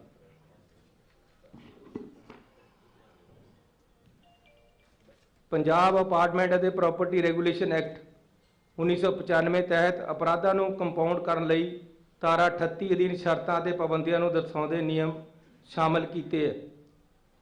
ਇਹ ਜਿਹੜਾ ਸਾਡਾ ਪੁੱਡਾ ਹੈ ਉਹਦੇ ਵਿੱਚ ਰਿਲੈਕਸੇਸ਼ਨਾਂ ਦਿੱਤੀਆਂ ਗਈਆਂ ਤੇ ਰਾਜ ਵਿੱਚ ਡਿਵੈਲਪਰਾਂ ਨੂੰ ਵਿਆਜ ਵਿੱਚ ਰਾਹਤ 10% ਤੋਂ ਸਧਾਰਨ ਵਿਆਜ ਦਰ ਅਤੇ 3% ਵਾਧੂ ਜੁਰਮਾਨਾ ਵਿਆਜ ਦਰ ਘਟਾ ਕੇ 8.5% ਕਰ ਦਿੱਤੀ ਗਈ ਹੈ। ਇਹ ਵੀ ਪੁੱਡਾ ਨਾਲ ਰਿਲੇਟਡ ਹੈ। ਜਿਹੜੇ ਉਹਨਾਂ ਦੇ ਵਿਆਜ ਦਿੰਦੇ ਸੀ ਉਹ ਅਸੀਂ ਵਿਆਜ ਘੱਟ ਕੀਤੇ ਹੈ। ਰਾਜ ਵਿੱਚ ਡਿਵੈਲਪਰਾਂ ਨੂੰ ਵਿਆਜ ਵਿੱਚ ਰਾਹਤ ਨਵੇਂ ਪ੍ਰੋਜੈਕਟਾਂ ਲਈ ਵਿਆਜ ਦਰ 10% ਤੋਂ ਘਟਾ ਕੇ 7.5% ਕਰ ਦਿੱਤੀ ਹੈ। ਇਹ ਵੀ ਪੁੱਡਾ ਦਾ ਹੈ। ਅਰਬਨ ਸਟੇਟ ਫੇਜ਼ 2 ਅਤੇ 3 ਬਠਿੰਡਾ ਵਿਖੇ BDA ਜ਼ਮੀਨ ਦੇ ਮੌਜੂਦਾ ਕਬਜ਼ਕਾਰਾਂ ਨੂੰ ਜਿਉਂ ਦਾ ਤਿਉਂ ਦੇ ਆਧਾਰ ਤੇ ਐਡਜਸਟ ਕੀਤਾ ਜਾ ਰਿਹਾ ਹੈ। ਇਹ ਵੀ ਪੁੱਡਾ ਵੱਲੋਂ ਅਸੀਂ ਕਰ ਰਹੇ ਹਾਂ। ਸਾਰਾਗੜ੍ਹੀ ਦੇ ਬਹਾਦਰ ਸ਼ਹੀਦ ਹਵਾਲਦਾਰ ਸਰਦਾਰ ਈਸ਼ਰ ਸਿੰਘ ਦੇ ਨਾਮ ਤੇ ਪਿੰਡ ਝੋਰੜਾ ਲੁਧਿਆਣਾ ਵਿਖੇ ਨਵੇਂ ਹਸਪਤਾਲ ਦੀ ਸਥਾਪਨਾ ਕੀਤੀ ਜਾ ਰਹੀ ਹੈ। ਇਹਦੀ ਨੋਟੀਫਿਕੇਸ਼ਨ ਕਰ ਦਿੱਤੀ ਹੈ। ਜਗ੍ਹਾ ਦੀ ਸ਼ਨਾਖਤ ਹੋ ਗਈ ਹੈ। ਜਨਤਕ ਸਿਹਤ ਸੇਵਾਵਾਂ ਲਈ ਪੰਜਾਬ ਦੇ 13 ਕਮਿਊਨਿਟੀ ਹੈਲਥ ਸੈਂਟਰਾਂ ਨੂੰ ਸਬ ਡਿਵੀਜ਼ਨਲ ਹਸਪਤਾਲਾਂ ਵਿੱਚ ਅਪਗ੍ਰੇਡ ਕੀਤਾ ਗਿਆ ਹੈ। ਇਹਨਾਂ ਦੇ 13 ਦੇ ਇਹਦੇ ਵਿੱਚ ਅਸੀਂ ਨਾਮ ਦੇ ਦਿੱਤੇ ਹੈ। 13 ਹਸਪਤਾਲ ਅਪਗ੍ਰੇਡ ਕਰ ਦਿੱਤੇ ਹੈ। ਜਨਤਕ ਸਿਹਤ ਸੇਵਾਵਾਂ ਲਈ ਪੰਜਾਬ ਦੇ 9 PHC ਨੂੰ ਕਮਿਊਨਿਟੀ ਸੈਂਟਰ ਹੈਲਥ ਸੈਂਟਰ, ਡਿਸਪੈਂਸਰੀਆਂ ਨੂੰ ਕਮਿਊਨਿਟੀ ਹੈਲਥ ਸੈਂਟਰ 9 ਨੂੰ ਬਣਾਇਆ ਗਿਆ ਹੈ ਤੇ ਕਮਿਊਨਿਟੀ ਹੈਲਥ ਸੈਂਟਰਾਂ ਨੂੰ ਸਬ ਡਿਵੀਜ਼ਨ ਜਿਹੜੇ ਹਸਪਤਾਲ ਹੈ ਉਹ ਅਸੀਂ ਅਪਗ੍ਰੇਡ ਕੀਤੇ ਹੈ। ਜਿਵੇਂ ਮੇਰੇ ਚਮਕੌਰ ਸਾਹਿਬ ਹੈ ਉੱਥੇ ਅਸੀਂ 9 ਕਰੋੜ ਰੁਪਈਆ ਲਾ ਕੇ ਹਸਪਤਾਲ ਨੂੰ ਅਪਗ੍ਰੇਡ ਕਰ ਰਹੇ। ਇਸੇ ਤਰ੍ਹਾਂ 13 ਕੀਤੇ ਹੈ ਤੇ 9 CHC ਨੂੰ ਕੀਤਾ ਹੈ। ਜਨਤਕ ਸਿਹਤ ਸੇਵਾਵਾਂ ਲਈ 7 ਪੇਂਡੂ ਹਸਪਤਾਲਾਂ ਨੂੰ, ਜਿਹੜੇ ਛੋਟੇ ਹਸਪਤਾਲ ਹੈ ਉਹਨਾਂ ਨੂੰ PHC ਬਣਾਇਆ, ਉਹ 7 ਹੈ। ਇਸੇ ਤਰ੍ਹਾਂ ਜਨਤਕ ਇਹ ਜਿਹੜੀਆਂ ਅਸੀਂ ਅਪਗ੍ਰੇਡ ਕੀਤੇ ਹੈ ਇਹਨਾਂ ਵਾਸਤੇ ਅਸੀਂ 775 ਮੈਡੀਕਲ ਅਫਸਰਾਂ ਦੀਆਂ ਨਵੀਆਂ ਪੋਸਟਾਂ ਵੀ ਕ੍ਰੀਏਟ ਕਰ ਦਿੱਤੀਆਂ ਤਾਂ ਕਿ ਇਹ ਨਾ ਹੋਵੇ ਕਿ ਹਸਪਤਾਲ ਬੜਾ ਕਰ ਦਈਏ ਤਾਂ ਡਾਕਟਰ ਹੋਵੇ ਨਾ, ਨਰਸਾਂ ਹੋਵੇ ਨਾ। 775 ਪੋਸਟਾਂ ਵੀ ਅਸੀਂ ਕ੍ਰੀਏਟ ਕਰ ਦਿੱਤੀਆਂ, ਉਹਦਾ ਵੀ ਨੋਟੀਫਿਕੇਸ਼ਨ ਨਾਲ ਲਾਇਆ ਹੋਇਆ। ਇੱਕ ਮੇਰਾ ਡ੍ਰੀਮ ਪ੍ਰੋਜੈਕਟ ਹੈ, ਕੈਪਟਨ ਅਮਰਿੰਦਰ ਸਿੰਘ ਜੀ ਨੇ ਸ਼ੁਰੂ ਕੀਤਾ ਸੀ 2006 ਦੇ ਵਿੱਚ ਚਮਕੌਰ ਸਾਹਿਬ ਦੇ ਵਿੱਚ ਥੀਮ ਪਾਰਕ। ਇਹ ਬਹੁਤ ਹੀ ਵਧੀਆ ਤਰੀਕੇ ਦੇ ਨਾਲ ਅਸੀਂ ਉੱਥੇ ਪੂਰੇ ਸਿੱਖ ਇਤਿਹਾਸ ਨੂੰ ਫਿਲਮਾਇਆ। ਮੈਂ ਆਪ ਸਾਰੇ ਪੱਤਰਕਾਰ ਸਾਹਿਬਾਨਾਂ ਨੂੰ ਵੀ ਬੇਨਤੀ ਕਰਾਂਗਾ ਕਿ ਤੁਸੀਂ ਇਸ ਨੂੰ ਇੱਕ ਵਾਰ ਜ਼ਰੂਰ ਦੇਖ ਕੇ ਆਓ। ਬਹੁਤ ਹੀ ਵਧੀਆ ਦੇਖਣ ਵਾਲੀ ਚੀਜ਼ ਬਣਾਈ ਹੈ। ਤੁਸੀਂ ਇਹ ਸਮਝੋ ਇੱਕ ਨਵਾਂ ਅਜੂਬਾ ਪੰਜਾਬ ਦੇ ਵਿੱਚ ਬਣਿਆ। ਪੂਰੇ ਸਿੱਖ ਇਤਿਹਾਸ ਨੂੰ ਅਸੀਂ ਉੱਥੇ ਫਿਲਮਾਇਆ ਹੈ। ਉਹਦੇ ਵਿੱਚ 11 ਗੈਲਰੀਆਂ ਬਣਾਈਆਂ ਗਈਆਂ।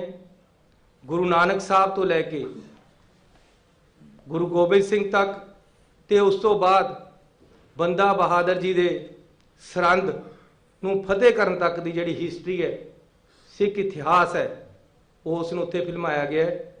ਮੈਂ ਪੰਜਾਬੀ ਅੱਜ ਉੱਥੇ ਬਹੁਤ ਜ਼ਿਆਦਾ ਰਸ਼ ਹੈ, ਹਰ ਕੋਈ ਦੇਖਣ ਆ ਰਿਹਾ, ਲੇਕਿਨ ਇੱਕ ਦਿਨ ਦੇ ਵਿੱਚ 11 ਗੈਲਰੀਆਂ ਹੈ। ਉਹਦੇ 'ਚ ਇੱਕ ਗੈਲਰੀ 'ਚ ਇੱਕ ਵਾਰ 40 ਬੰਦੇ ਹੀ ਬੈਠ ਸਕਦੇ ਹੈ ਤੇ 440 ਇੱਕ ਵਾਰ ਨਿਕਲਦੇ ਹੈ। 2 ਘੰਟੇ ਦਾ ਸ਼ੋਅ ਹੈ। ਇਸ ਤਰ੍ਹਾਂ ਅਸੀਂ 7 ਸ਼ੋਅ ਰੋਜ਼ ਚਲਾਉਂਦੇ। ਸੋ ਲਗਭਗ 50,000 ਬੰਦਾ ਥੋੜ੍ਹੇ ਦਿਨਾਂ 'ਚ ਉਹਨੂੰ ਦੇਖ ਚੁੱਕਿਆ ਹੈ। ਇਹ ਇੱਕ ਬਹੁਤ ਬੜੀ ਤੇ ਅਹਿਮ ਸੌਗਾਤ ਅਸੀਂ ਪੰਜਾਬੀਆਂ ਨੂੰ, ਦੇਸ਼ ਨੂੰ, ਦੁਨੀਆ ਨੂੰ ਤੇ ਸਿੱਖ ਕੌਮ ਨੂੰ ਦਿੱਤੀ ਹੈ। ਮੈਂ ਤੁਹਾਨੂੰ ਬੇਨਤੀ ਕਰਾਂਗਾ ਕਿ ਤੁਸੀਂ ਵੀ ਸਾਰੇ ਜਾਣੇ ਇਸ ਨੂੰ ਦੇਖ ਕੇ ਆਓ। ਇਹਦਾ ਨਾਮ ਰੱਖਿਆ ਅਸੀਂ ਦਾਸਤਾਨ-ਏ ਸ਼ਹਾਦਤ। ਇਹਦੇ ਅਸੀਂ ਸਟਾਫ ਵੀ ਭਰਤੀ ਕਰਨ ਵਾਸਤੇ ਰੱਖ ਲਿਆ ਹੈ। ਪੰਜਾਬ ਵਿੱਚ ਫਿਲਮ ਅਤੇ ਸੰਗੀਤ ਉਦਯੋਗ ਨੂੰ ਹੁਲਾਰਾ ਦੇਣ ਲਈ ਪੰਜਾਬੀ ਫਿਲਮ ਅਤੇ ਟੈਲੀਵਿਜ਼ਨ ਵਿਕਾਸ ਕੌਂਸਲ ਦੀ ਸਥਾਪਨਾ ਕੀਤੀ ਹੈ। ਪੰਜਾਬੀ ਮਿਊਜ਼ਿਕ ਦੁਨੀਆ ਦੇ ਵਿੱਚ ਅੱਜ ਸਭ ਤੋਂ ਮਸ਼ਹੂਰ ਮਿਊਜ਼ਿਕ ਹੈ। ਬਾਲੀਵੁੱਡ ਦੀਆਂ ਫਿਲਮਾਂ ਵੀ ਪੰਜਾਬੀ ਮਿਊਜ਼ਿਕ ਤੋਂ ਬਿਨਾਂ ਨਹੀਂ ਚੱਲਦੀਆਂ। ਪੰਜਾਬੀ ਫਿਲਮਾਂ ਨੇ ਬਹੁਤ ਨਾਮਣਾ ਖੱਟਿਆ ਹੈ ਤੇ ਬਹੁਤ ਤਰੱਕੀ ਕੀਤੀ ਹੈ। ਪੰਜਾਬੀ ਮਿਊਜ਼ਿਕ ਨੇ ਵੀ ਕੀਤੀ ਹੈ। ਇਸ ਲਈ ਅਸੀਂ ਪੰਜਾਬ ਦੇ ਵਿੱਚ ਪੰਜਾਬੀ ਫਿਲਮ ਅਤੇ ਟੈਲੀਵਿਜ਼ਨ ਵਿਕਾਸ ਕੌਂਸਲ ਬਣਾਈ ਹੈ। ਇਹਦੀ ਸਥਾਪਨਾ ਹੋ ਗਈ ਹੈ। ਇਹਦੇ ਅਹੁਦੇਦਾਰ ਅਸੀਂ 1-2 ਦਿਨਾਂ 'ਚ ਲਾ ਲਾਂਗੇ। ਜਿਸ ਤਰੀਕੇ ਦੇ ਨਾਲ ਭਗਵਦ ਗੀਤਾ ਤੇ ਰਮਾਇਣ ਤੇ ਅਧਿਐਨ ਸੈਂਟਰ ਬਣਾਇਆ ਗਿਆ, ਉਸੇ ਤਰ੍ਹਾਂ ਸ੍ਰੀ ਗੁਰੂ ਰਵਿਦਾਸ ਬਾਣੀ ਅਧਿਐਨ ਸੈਂਟਰ ਕਮੇਟੀ ਬਣਾ ਕੇ ਡੇਰਾ ਸੱਚ ਬੱਲਾ ਵਿਖੇ ਜਲੰਧਰ ਵਿਖੇ ਗੁਰੂ ਰਵਿਦਾਸ ਦੀ ਬਾਣੀ ਦਾ ਅਧਿਐਨ ਸੈਂਟਰ ਅਸੀਂ ਬਣਾ ਰਹੇ ਹਾਂ। ਉਹਦੀ ਕਮੇਟੀ ਬਣਾ ਦਿੱਤੀ ਹੈ। ਜ਼ਮੀਨ ਲੈਣ ਲਈ ਉਹਨਾਂ ਨੂੰ ਅਸੀਂ 25 ਕਰੋੜ ਰੁਪਇਆ ਦੇ ਦਿੱਤਾ ਹੈ। ਇਸੇ ਤਰ੍ਹਾਂ ਵਾਲਮੀਕ ਜੀ ਦਾ ਪਨੋਰਮਾ ਵਾਲਮੀਕ ਸਥਲ ਅੰਮ੍ਰਿਤਸਰ ਵਿਖੇ ਤਿਆਰ ਕੀਤਾ ਜਾ ਰਿਹਾ ਹੈ। ਖੇਤੀਬਾੜੀ ਸਾਲ 22-23 ਲਈ ਅਨਾਜ ਦੀ ਢੋਆ ਢੁਆਈ ਲਈ ਸੋਧੀ ਪਾਲਿਸੀ ਨੂੰ ਲਾਗੂ ਕਰ ਦਿੱਤਾ ਹੈ।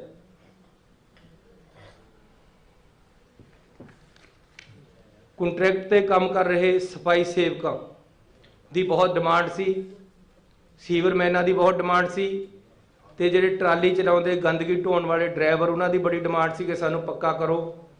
ਅਸੀਂ ਨੋਟੀਫਿਕੇਸ਼ਨ ਕਰ ਦਿੱਤਾ ਹੈ। ਮਿਊਨਿਸਪਲ ਕਮੇਟੀਆਂ ਦੇ ਮਤੇ ਆ ਗਏ ਹੈ। ਲੁਧਿਆਣੇ ਦੇ ਵਿੱਚ 2400 ਬੰਦਾ ਪੱਕਾ ਹੋਇਆ ਹੈ ਤੇ ਹਰ ਸ਼ਹਿਰ ਦੇ ਜਿਹੜੇ ਸੀਵਰਮੈਨ ਤੇ ਸਫਾਈ ਕਰਮਚਾਰੀ ਹੈ ਉਹਨਾਂ ਨੂੰ ਅਸੀਂ ਪੱਕਾ ਕਰ ਰਹੇ ਹਾਂ। ਬਹੁਤੇ ਜ਼ਿਆਦਾ ਹੋ ਚੁੱਕੇ ਹੈ। ਡਾਇਰੈਕਟੋਰੇਟ ਆਫ ਇੰਡਸਟਰੀ ਤੋਂ ਪ੍ਰਾਪਤ ਹੋਏ ਪਲਾਟਾਂ ਦੇ ਡਿਫਾਲਟਰਾਂ ਲਈ ਇੱਕ ਮੁਕਤ ਸਮਝੌਤਾ ਸਕੀਮ ਅਸੀਂ ਲਾਗੂ ਕੀਤੀ ਹੈ। ਪੰਜਾਬ ਲਘੂ ਉਦਯੋਗ ਅਤੇ ਨਿਰਯਾਤ ਕਾਰਪੋਰੇਸ਼ਨ ਅਧੀਨ ਫੋਕਲ ਪੁਆਇੰਟਾਂ ਵਿੱਚ ਡਿਫਾਲਟਰ ਪਲਾਟਾਂ ਲਈ ਇਹ ਇੱਕ ਮੁਕਤ ਸਮਝੌਤਾ ਸਕੀਮ ਲਾਗੂ ਕੀਤੀ ਹੈ। ਸਰਕਾਰੀ ਏਡਡ ਕਾਲਜਾਂ ਵਿੱਚ ਸਹਾਇਕ ਪ੍ਰੋਫੈਸਰਾਂ ਅਤੇ ਨਾਨ ਟੀਚਿੰਗ ਸਟਾਫ ਦੀਆਂ 1925 ਅਸਾਮੀਆਂ ਰੈਗੂਲਰ ਕੀਤੀਆਂ। ਇਹਦਾ ਕਾਰਨ ਇਹ ਹੈ ਕਿ ਮੈਂ ਵੀ ਏਡਡ ਸਕੂਲ ਦੇ ਵਿੱਚ ਪੜ੍ਹਿਆ, ਖਾਲਸਾ ਸਕੂਲ ਖਰੜ। ਕਿਤੇ ਐ ਨਾ ਉਹ ਕਹਿ ਦੇਣ ਯਾਰ ਇਹ ਹੁਣ ਇੱਥੇ ਵੀ ਪੜ੍ਹਿਆ ਇਹ ਵੀ ਹੋ ਜਾਏਗਾ। ਲੇਕਿਨ ਮੈਂ ਖਾਲਸਾ ਸਕੂਲ ਖਰੜ ਦੇ ਵਿੱਚ 6ਵੀਂ ਤੋਂ 11ਵੀਂ ਤੱਕ ਪੜ੍ਹਿਆ। ਏਡਡ ਸਕੂਲ ਮਰ ਰਹੇ ਸੀ, ਇਹਨਾਂ ਦੇ ਟੀਚਰਾਂ ਦੀਆਂ ਪੋਸਟਾਂ ਖਤਮ। ਇਹ ਸੀ ਵੀ ਜਿਹੜਾ ਰਿਟਾਇਰ ਹੋ ਗਿਆ, ਗਈ ਪੋਸਟ ਵੀ ਗੇਰ ਨਾਲੇ ਗਈ। ਇਹ ਅਸੀਂ ਰਿਵਾਈਵ ਕਰਤਾ ਹੈ ਸਾਰਾ ਕੁਝ। ਇਹਨਾਂ ਨੂੰ ਮੁੜ ਤੋਂ ਸੁਰਜੀਤ ਕਰ ਦਿੱਤਾ ਹੈ। ਜਿਹੜੇ ਏਡਡ ਸਕੂਲ ਹੈ, ਸਰਹਾਲਾ ਰਣੂਆ ਬੰਗਾ ਵਿਖੇ ਸਰਕਾਰੀ ਕਾਲਜ ਖੋਲ੍ਹਿਆ ਗਿਆ ਹੈ। ਆਦਮਪੁਰ ਜਲੰਧਰ ਵਿਖੇ ਸ਼੍ਰੀ ਕਾਂਸ਼ੀ ਰਾਮ ਜੀ ਜਿਨ੍ਹਾਂ ਨੇ BSP ਪਾਰਟੀ ਬਣਾਈ, ਉਹਨਾਂ ਦੇ ਨਾਮ ਤੇ ਅਸੀਂ ਸਰਕਾਰੀ ਕਾਲਜ ਖੋਲ ਰਹੇ ਹਾਂ। ਜਗ੍ਹਾ ਦੀ ਸ਼ਨਾਖਤ ਹੋ ਗਈ ਹੈ, ਸਰਕਾਰ ਨੇ ਫੈਸਲਾ ਲੈ ਲਿਆ ਹੈ, ਪੈਸੇ ਵੱਖਰੇ ਅਲਾਟ ਕਰ ਦਿੱਤੇ ਗਏ ਹੈ। ਸ਼੍ਰੀ ਕਾਂਸ਼ੀ ਰਾਮ ਸਰਕਾਰੀ ਕਾਲਜ ਆਦਮਪੁਰ। ਸਾਰੇ ਪ੍ਰਾਈਵੇਟ ਏਡਡ ਸਕੂਲਾਂ ਅਤੇ ਕਾਲਜਾਂ ਲਈ 6ਵਾਂ ਪੇ ਕਮਿਸ਼ਨ ਲਾਗੂ ਕੀਤਾ ਹੈ। ਲਖਮੀਪੁਰ ਖੀਰੀ ਦੇ ਮੰਦਭਾਗੀ ਘਟਨਾ ਵਿੱਚ ਮਾਰੇ ਗਏ 4 ਕਿਸਾਨਾਂ ਨੂੰ ਤੇ ਇੱਕ ਪੱਤਰਕਾਰ ਨੂੰ 50-50 ਲੱਖ ਰੁਪਏ ਦੀ ਗ੍ਰਾਂਟ ਭੇਜੀ ਗਈ ਹੈ। 3 ਕਾਲੇ ਖੇਤੀ ਕਾਨੂੰਨਾਂ ਦੇ ਵਿਰੋਧ ਵਿੱਚ ਸ਼ਹੀਦ ਹੋਏ ਬਹਾਦਰ ਕਿਸਾਨਾਂ ਦੀ ਯਾਦ ਨੂੰ ਸਮਰਪਿਤ ਕਿਸਾਨ ਸਮਾਰਕ ਬਣਾਉਣ ਦਾ ਫੈਸਲਾ ਕੀਤਾ ਹੈ। ਕਿਸਾਨ ਯੂਨੀਅਨ ਆਈਆਂ ਸੀ, ਉਹਨਾਂ ਨੂੰ ਅਸੀਂ ਬੇਨਤੀ ਕੀਤੀ ਹੈ ਤੁਸੀਂ ਦੱਸ ਦਿਓ ਕਿੱਥੇ ਬਣਾਉਣੀਆਂ। ਲੇਕਿਨ ਅਸੀਂ ਗਿੱਦੜਬਾਹੇ 'ਚ 5 ਏਕੜ ਜਗ੍ਹਾ ਦੇਖ ਲਈ ਹੈ। ਕਿਸਾਨਾਂ ਜਿਹੜੇ ਉੱਥੇ ਸ਼ਹੀਦ ਹੋਏ ਹੈ ਤੇ ਜਿਹੜਾ ਇਹ ਸੰਘਰਸ਼ ਚੱਲਿਆ, ਇਸ ਨੂੰ ਪੂਰੇ ਤਰ੍ਹਾਂ ਉਹਦੇ ਵਿੱਚ ਫਿਲਮਾਇਆ ਵੀ ਜਾਏਗਾ। ਇੱਕ ਸਦੀਵੀ ਯਾਦਗਾਰ ਇਸ ਦੀ ਬਣਾਈ ਜਾਏਗੀ। ਤੇ ਆਖਿਰ 'ਚ ਮੈਂ ਦੱਸਣਾ ਚਾਹੁੰਦਾ ਕਿ ਨਸ਼ਿਆਂ ਵਿਰੁੱਧ ਲੜਾਈ ਨੂੰ ਅਸੀਂ ਅੰਤ ਪੜਾਅ ਤੱਕ ਲਿਜਾਣਾ ਤੇ ਦੋਸ਼ੀਆਂ ਵਿਰੁੱਧ FIR ਕਰ ਦਿੱਤੀ ਗਈ ਹੈ। ਤੇ ਨਸ਼ਿਆਂ ਦੀ ਲੜਾਈ ਦੇ ਵਿੱਚ ਪੰਜਾਬ ਸਰਕਾਰ ਕਿਸੇ ਤਰ੍ਹਾਂ ਦੀ ਕਸਰ ਨਹੀਂ ਛੱਡੇਗੀ। ਜਿਹੜੇ ਲੋਕ ਜਿਨ੍ਹਾਂ ਨੂੰ ਬੜੀਆਂ ਮੱਛੀਆਂ ਕਿਹਾ ਜਾਂਦਾ ਹੈ, ਜਿਨ੍ਹਾਂ ਨੇ ਪੰਜਾਬ ਨੂੰ ਲੁੱਟਿਆ ਤੇ ਕੁੱਟਿਆ, ਜਿਨ੍ਹਾਂ ਨੇ ਪੰਜਾਬ ਦੀਆਂ ਮਾਵਾਂ ਦੀਆਂ ਕੁੱਖਾਂ ਗਾਲੀਆਂ, ਜਿਨ੍ਹਾਂ ਨੇ ਪੰਜਾਬ ਦੀ ਨੌਜਵਾਨੀ ਨੂੰ ਬਰਬਾਦ ਕੀਤਾ, ਉਹਨਾਂ ਨੂੰ ਅਸੀਂ ਕਾਨੂੰਨ ਦੇ ਸਕੰਜੇ 'ਚੋਂ ਭੱਜਣ ਨਹੀਂ ਦੇਵਾਂਗੇ। ਤੇ ਕਾਨੂੰਨ ਆਪਣਾ ਕੰਮ ਕਰੇਗਾ। ਕਿਸੇ ਨਾਲ ਦਰੈਂਤ ਲਾਗਬਾਜੀ ਜਾਂ ਰਾਜਨੀਤੀ ਨਹੀਂ ਕੀਤੀ ਜਾਏਗੀ। ਜਿਹੜਾ ਇਹਨਾਂ ਕੰਮਾਂ 'ਚ ਹੈ ਉਸ ਨੂੰ ਬਖਸ਼ਿਆ ਨਹੀਂ ਜਾਏਗਾ। ਇਸ ਦੇ ਲਈ ਇਹ 100 ਫੈਸਲੇ ਮੈਂ ਤੁਹਾਨੂੰ ਦਿੱਤੇ ਹੈ, ਲੇਕਿਨ ਫੈਸਲੇ ਸਾਡੇ ਇਸ ਤੋਂ ਵੀ ਜ਼ਿਆਦਾ ਹੋ ਚੁੱਕੇ ਹੈ। ਮੈਂ ਫਿਰ 4 ਤਰੀਕ ਨੂੰ ਤੁਹਾਡੇ ਨਾਲ ਮਿਲਾਂਗਾ। ਲੇਕਿਨ ਫੈਸਲਿਆਂ ਤੋਂ ਬਾਹਰ ਜਿਹੜੇ ਮੈਂ ਇਹਨਾਂ ਫੈਸਲਿਆਂ 'ਚ ਨਿਕਲਾਏ, ਚੰਡੀਗੜ੍ਹ ਦੇ ਵਿੱਚ ਮੇਰੇ ਪੱਤਰਕਾਰ ਭਰਾ ਰਹਿੰਦੇ, ਉਹਨਾਂ ਨੇ ਮੈਨੂੰ ਹੁਕਮ ਕਰਿਆ ਸੀ ਕਿ ਸਾਡੀਆਂ ਵੀ ਕੁਝ ਡਿਮਾਂਡਾਂ ਹੈਗੀਆਂ। ਉਹਨਾਂ ਦੀਆਂ 3 ਡਿਮਾਂਡਾਂ ਮੈਂ ਤੁਹਾਨੂੰ ਗਿਣਾ ਰਿਹਾ ਜਿਹੜੀਆਂ ਅਸੀਂ ਪਾਸ ਕਰ ਦਿੱਤੀਆਂ, ਉਹ ਮੈਂ ਤੁਹਾਨੂੰ ਬੋਲ ਕੇ ਸੁਣਾ ਰਿਹਾ। ਕਿਉਂਕਿ ਪੱਤਰਕਾਰ ਤੋਂ ਬਿਨਾ ਡੈਮੋਕ੍ਰੈਟਿਕ ਸਿਸਟਮ ਨਹੀਂ ਚੱਲ ਸਕਦਾ, ਕਾਮਯਾਬ ਨਹੀਂ ਹੋ ਸਕਦਾ। ਤੇ ਚੰਗੇ ਪੱਤਰਕਾਰ ਚੰਗੇ ਸਮਾਜ ਨੂੰ ਸਿਰਜਦੇ ਹੈ। ਚੰਗੇ ਪੱਤਰਕਾਰ ਰਾਜਨੀਤੀ ਨੂੰ ਸੇਧ ਦਿੰਦੇ ਹੈ। ਚੰਗਾ ਪੱਤਰਕਾਰੀ ਦੇ ਨਾਲ ਸਰਕਾਰਾਂ ਚੰਗੇ ਤਰੀਕੇ ਨਾਲ ਕੰਮ ਕਰਦੀਆਂ। ਇਸ ਲਈ ਵੈਟਰਨ ਪੱਤਰਕਾਰਾਂ ਲਈ ਮਾਸਿਕ ਵਿੱਤੀ ਸਹਾਇਤਾ 12,000 ਰੁਪਏ ਪ੍ਰਤੀ ਮਹੀਨਾ ਤੋਂ ਵਧਾ ਕੇ 15,000 ਰੁਪਏ ਪ੍ਰਤੀ ਮਹੀਨਾ ਕੀਤੀ ਜਾਂਦੀ ਹੈ। ਮੁਫਤ ਬੱਸ ਸਫ਼ਰ ਸਹੂਲਤਾਂ ਵਿੱਚ ਚੰਡੀਗੜ੍ਹ ਸਥਿਤ ਪੱਤਰਕਾਰਾਂ ਨੂੰ 3200 ਰੁਪਏ ਤੋਂ ਵਧਾ ਕੇ 4,000 ਰੁਪਏ ਅਤੇ ਫੀਲਡ ਸਥਿਤ ਮਾਨਤਾ ਪ੍ਰਾਪਤ ਪੱਤਰਕਾਰਾਂ ਦੀ ਮੁਫਤ ਬੱਸ ਸਫ਼ਰ ਸਹੂਲਤ 2400 ਰੁਪਏ ਤੋਂ ਵਧਾ ਕੇ 3000 ਰੁਪਏ ਕੀਤੀ ਜਾਂਦੀ ਹੈ। ਹੈਲਥ ਇੰਸ਼ੋਰੈਂਸ ਤਹਿਤ ਆਉਂਦੇ ਮਾਨਤਾ ਪ੍ਰਾਪਤ ਅਤੇ ਪੀਲਾ ਕਾਰਡ ਧਾਰਕ ਪੱਤਰਕਾਰਾਂ ਦੇ 5 ਲੱਖ ਰੁਪਏ ਤੋਂ ਵੱਧ ਦੇ ਇਲਾਜ ਉੱਤੇ ਆਉਣ ਵਾਲੇ ਖਰਚੇ ਨੂੰ ਸਰਕਾਰ ਵੱਲੋਂ ਸਹਿਣ ਕੀਤਾ ਜਾਏਗਾ। ਇਹ 3 ਡਿਮਾਂਡਾਂ ਪੱਤਰਕਾਰ ਯੂਨੀਅਨ ਨੇ ਦਿੱਤੀਆਂ ਸੀ, ਲੇਕਿਨ 2 ਡਿਮਾਂਡਾਂ ਹੋਰ ਹੈ ਜਿਹੜੀਆਂ ਕਿ ਅੰਡਰ ਪ੍ਰੋਸੈਸ ਹੈ। ਸੋ ਇਹ ਸਾਡਾ 100 ਦਿਨ ਦਾ ਰਿਪੋਰਟ ਕਾਰਡ ਹੈ।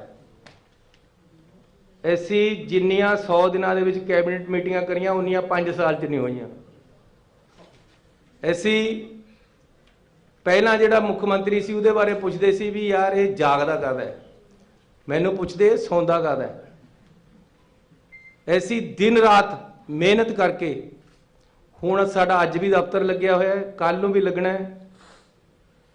ਤੇ ਪਹਿਲੀ ਵਾਰ ਹੈ ਕਿ ਛੁੱਟੀ ਵਾਲੇ ਦਿਨ ਵੀ ਖਜ਼ਾਨਾ ਖੁੱਲ੍ਹਾ ਹੈ ਸਾਡਾ।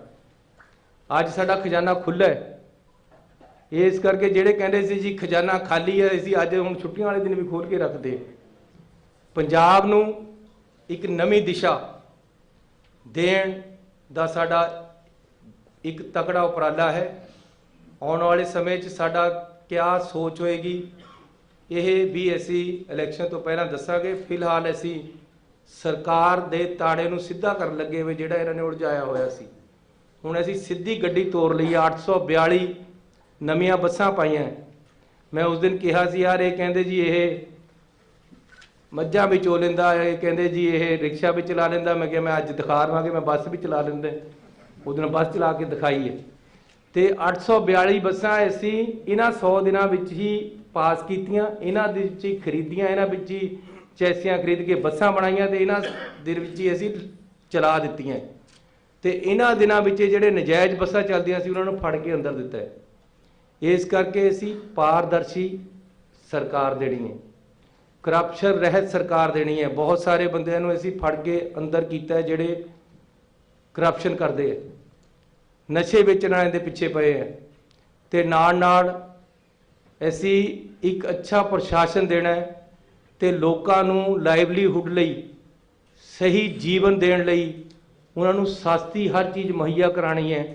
ਤਾਂ ਕਿ ਕਿਉਂਕਿ ਜਿਹੜਾ ਸਰਕਾਰ ਦਾ ਪੈਸਾ ਉਹ ਲੋਕਾਂ ਦੇ ਘਰ ਜਾਣਾ ਚਾਹੀਦਾ, ਕਿਸੇ ਇੱਕ ਦੇ ਘਰ ਨਹੀਂ ਜਾਣਾ ਚਾਹੀਦਾ। ਇਸ ਕਰਕੇ ਉਹ ਸਰਕਾਰ ਦੇ ਪੈਸੇ ਨੂੰ ਅਸੀਂ ਦਾ ਖਜ਼ਾਨਾ ਲੋਕਾਂ ਵੱਲ ਨੂੰ ਖੋਲ੍ਹਿਆ ਤੇ ਹੁਣ ਲੋਕਾਂ ਦੇ ਘਰ ਸਰਕਾਰ ਦਾ ਖਜ਼ਾਨਾ ਜਾਣ ਲੱਗਿਆ।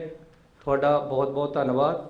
ਨਵੇਂ ਸਾਲ ਦੀ ਤੁਹਾਨੂੰ ਬਹੁਤ ਬਹੁਤ ਵਧਾਈ ਹੋਵੇ। ਸੁਨੀ ਸਾਹਿਬ, ਮੇਰਾ ਇੱਕ ਸਵਾਲ ਹੈ ਕਿ ਤੁਸੀਂ ਕਹਿ ਰਹੇ ਹੋ ਕਿ ਦਿਨ ਰਾਤ ਕੰਮ ਕਰ ਰਹੀ ਹੈ ਸਰਕਾਰ, ਖਜ਼ਾਨੇ ਖੁੱਲ ਗਏ ਹੈ, ਸਿੱਧੇ ਰਾਹ ਵੀ ਪੈ ਗਈ ਹੈ ਬਸ।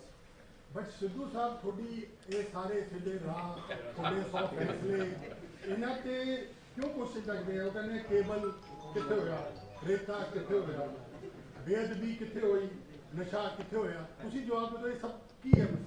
ਔਰ ਇਹ ਬੁਕਲੇਟ ਵੀ ਆਪਾਂ ਚੈੱਕ ਕਰਾਈ?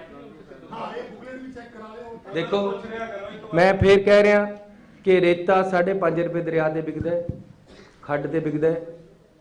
ਕੋਈ ਬੰਦਾ ਵੀਡੀਓ ਪਾ ਦੇਵੇ ਮੈਂ ਉਹਨੂੰ 25,000 ਰੁਪਏ ਸਰਕਾਰ ਵੱਲੋਂ ਨਾਮ ਦੇ ਰਿਹਾ, ਆਪਣੇ ਵੱਲੋਂ ਨਹੀਂ। ਤੇ ਵਾਕਈ 5.5 ਰੁਪਏ ਵਿਕ ਰਿਹਾ। ਦੂਸਰਾ, ਕੇਬਲ ਦਾ ਜੇ ਅਸੀਂ ਮਸਲਾ ਛੇੜਿਆ ਨਹੀਂ। ਸਿੱਧੂ ਸਾਹਿਬ ਨੇ ਕਾਨੂੰਨ ਇਹਦੇ ਤੇ ਬਣਾਇਆ ਸੀ, ਲੇਕਿਨ ਉਹ ਅਪ ਟੂ ਮਾਰਕ ਨਹੀਂ ਬਣਿਆ। ਉਹ ਵੀ 2 ਸਾਲ ਮੰਤਰੀ ਰਹੇ, ਨਹੀਂ ਬਣਿਆ। ਲੇਕਿਨ ਇਹ ਕੇਂਦਰ ਦਾ ਹੋਣ ਕਰਕੇ ਮੈਂ ਕਿਹਾ ਸੀ 100 ਰੁਪਇਆ ਵਿੱਚੋਂ ਮੈਨੂੰ ਆ ਕੇ ਮਿਲੇ ਕਿ ਜੀ 150 ਕਰੋ। ਅਸੀਂ ਇਹਦੇ ਬਾਰੇ ਵਿਚਾਰ ਕਰ ਰਹੇ ਕੇਬਲ ਦਾ ਕੋਈ ਸਹੀ ਕਾਨੂੰਨ, ਕਿਉਂਕਿ ਕੇਂਦਰ ਦੇ ਅਧਿਕਾਰ ਖੇਤਰ ਹੇਠ ਹੈ, ਸਾਡੇ ਅਧਿਕਾਰ ਖੇਤਰ ਹੈ ਨਹੀਂ। ਇਹਦੇ ਬਾਰੇ ਅਸੀਂ ਬਣਾ ਰਹੇ ਹਾਂ। ਬਾਕੀ ਤੁਸੀਂ ਰੇਤੇ ਦੀ ਗੱਲ ਕੀਤੀ, ਤੁਸੀਂ ਬੇਅਦਬੀ ਦੀ ਗੱਲ ਕੀਤੀ। ਬੇਅਦਬੀ ਦਾ ਕੇਸ ਹੈ ਜਿਹੜਾ ਉਹ ਅਸੀਂ ਬਹੁਤ ਅੱਗੇ ਵਧਾ ਲਿਆ ਹੈ। ਪਰ ਤੁਸੀਂ ਤਾਂ ਕਿਹਾ ਸੀਗਾ 48 ਘੰਟੇ ਚ ਸੁਲਝਾਵਾਂਗੇ। ਦਰਬਾਰ ਸਾਹਿਬ ਵਾਲੀ ਗੱਲ ਸੀ। ਮੈਂ ਦਰਬਾਰ ਸਾਹਿਬ ਦੀ ਗੱਲ ਕਰੀਏ ਤਾਂ ਤੁਹਾਡੀ ਸਰਕਾਰ ਨੇ ਕਿਹਾ ਕਿ 48 ਆਵਰਸ ਦੇ ਵਿੱਚ ਅਸੀਂ ਇਹ ਕੇਸ ਸੋਲਵ ਕਰ ਦਾਂਗੇ। ਦੇਖੋ, ਕਪੂਰਥਲੇ ਦੇ ਵਿੱਚ ਗੱਲ ਹੋਈ, 48 ਘੰਟੇ ਦੇ ਵਿੱਚ ਅਸੀਂ ਹੱਲ ਕਰਕੇ ਬੰਦਾ ਫੜ ਕੇ ਅੰਦਰ ਦੇਤਾ। ਜਿਹੜੀ ਹਰਮੰਦਰ ਸਾਹਿਬ 'ਚ ਗੱਲ ਹੋਈ ਹੈ ਉਹਦੇ 'ਚ SGPC ਇਨਵੋਲਵ ਹੈ। SGPC ਨੇ ਕਿਹਾ ਕਿ ਅਸੀਂ ਕਮੇਟੀ ਬਣਾਉਣੀ ਹੈ। ਅਸੀਂ ਧਾਰਮਿਕ ਭਾਵਨਾਵਾਂ ਕਿਸੇ ਤਰ੍ਹਾਂ ਵੀ ਸਾਡਾ ਆਪਣਾ ਵੀ ਅਕੀਦਾ ਹੈ ਹਰਮੰਦਰ ਸਾਹਿਬ ਦੇ ਵਿੱਚ। SGPC ਉੱਤੇ ਇਲੈਕਟਿਡ ਬੋਡੀ ਹੈ। ਉਹਨਾਂ ਨੇ ਕਿਹਾ ਕਿ ਜੀ ਅਸੀਂ ਆਪਣੀ ਆਪ ਜਾਂਚ ਕਰਾਉਣੀ ਹੈ। ਪਹਿਲਾਂ ਉਹਨਾਂ ਦੀ ਜਾਂਚ ਚੱਲ ਰਹੀ ਹੈ। ਜਿਵੇਂ ਉਹ ਸਾਨੂੰ ਅੱਗੇ ਕਹਿਣਗੇ ਅਸੀਂ ਅੱਗੇ ਵਧਾਵਾਂਗੇ ਗੱਲ, ਲੇਕਿਨ ਸਾਡੀ ਵੀ ਜ਼ਿੰਮੇਵਾਰੀ ਹੈ ਜਿਹੜੀ ਅਸੀਂ ਉਸ 'ਤੇ ਭੱਜਾਂਗੇ ਨਹੀਂ। ਉਹ ਵੀ ਅਸੀਂ ਆਪਣੇ ਵੱਲੋਂ ਵੀ ਉਹਦੇ ਉੱਤੇ ਕੇਂਦਰ ਸਰਕਾਰ ਦੇ ਨਾਲ ਮਿਲ ਕੇ ਕਰ ਰਹੇ। ਲੇਕਿਨ SGPC ਤੋਂ ਅਸੀਂ ਕਿਸੇ ਤਰ੍ਹਾਂ ਵੀ ਹਰਮੰਦਰ ਸਾਹਿਬ ਦੇ ਮਸਲੇ ਦੇ ਵਿੱਚ ਬਾਹਰ ਨਹੀਂ ਜਾਣਾ ਚਾਹੁੰਦੇ। ਇਹ ਸਿੱਖਾਂ ਦੀ ਜਮਾਤ ਹੈ, ਸਿੱਖਾਂ ਦਾ ਮੇਨ ਧਾਰਮਿਕ ਸਥਾਨ ਹੈ। ਇਸ ਕਰਕੇ ਸਰਕਾਰ ਨੂੰ ਬਹੁਤ ਸੋਚ ਸਮਝ ਕੇ ਔਰ ਆਪਣੀ ਅਕੀਦਾ ਸਿੱਖੀ ਦੇ ਵਿੱਚ ਰੱਖ ਕੇ ਇਸ ਦੇ ਫੈਸਲੇ ਲੈਣੇ ਪੈਂਦੇ।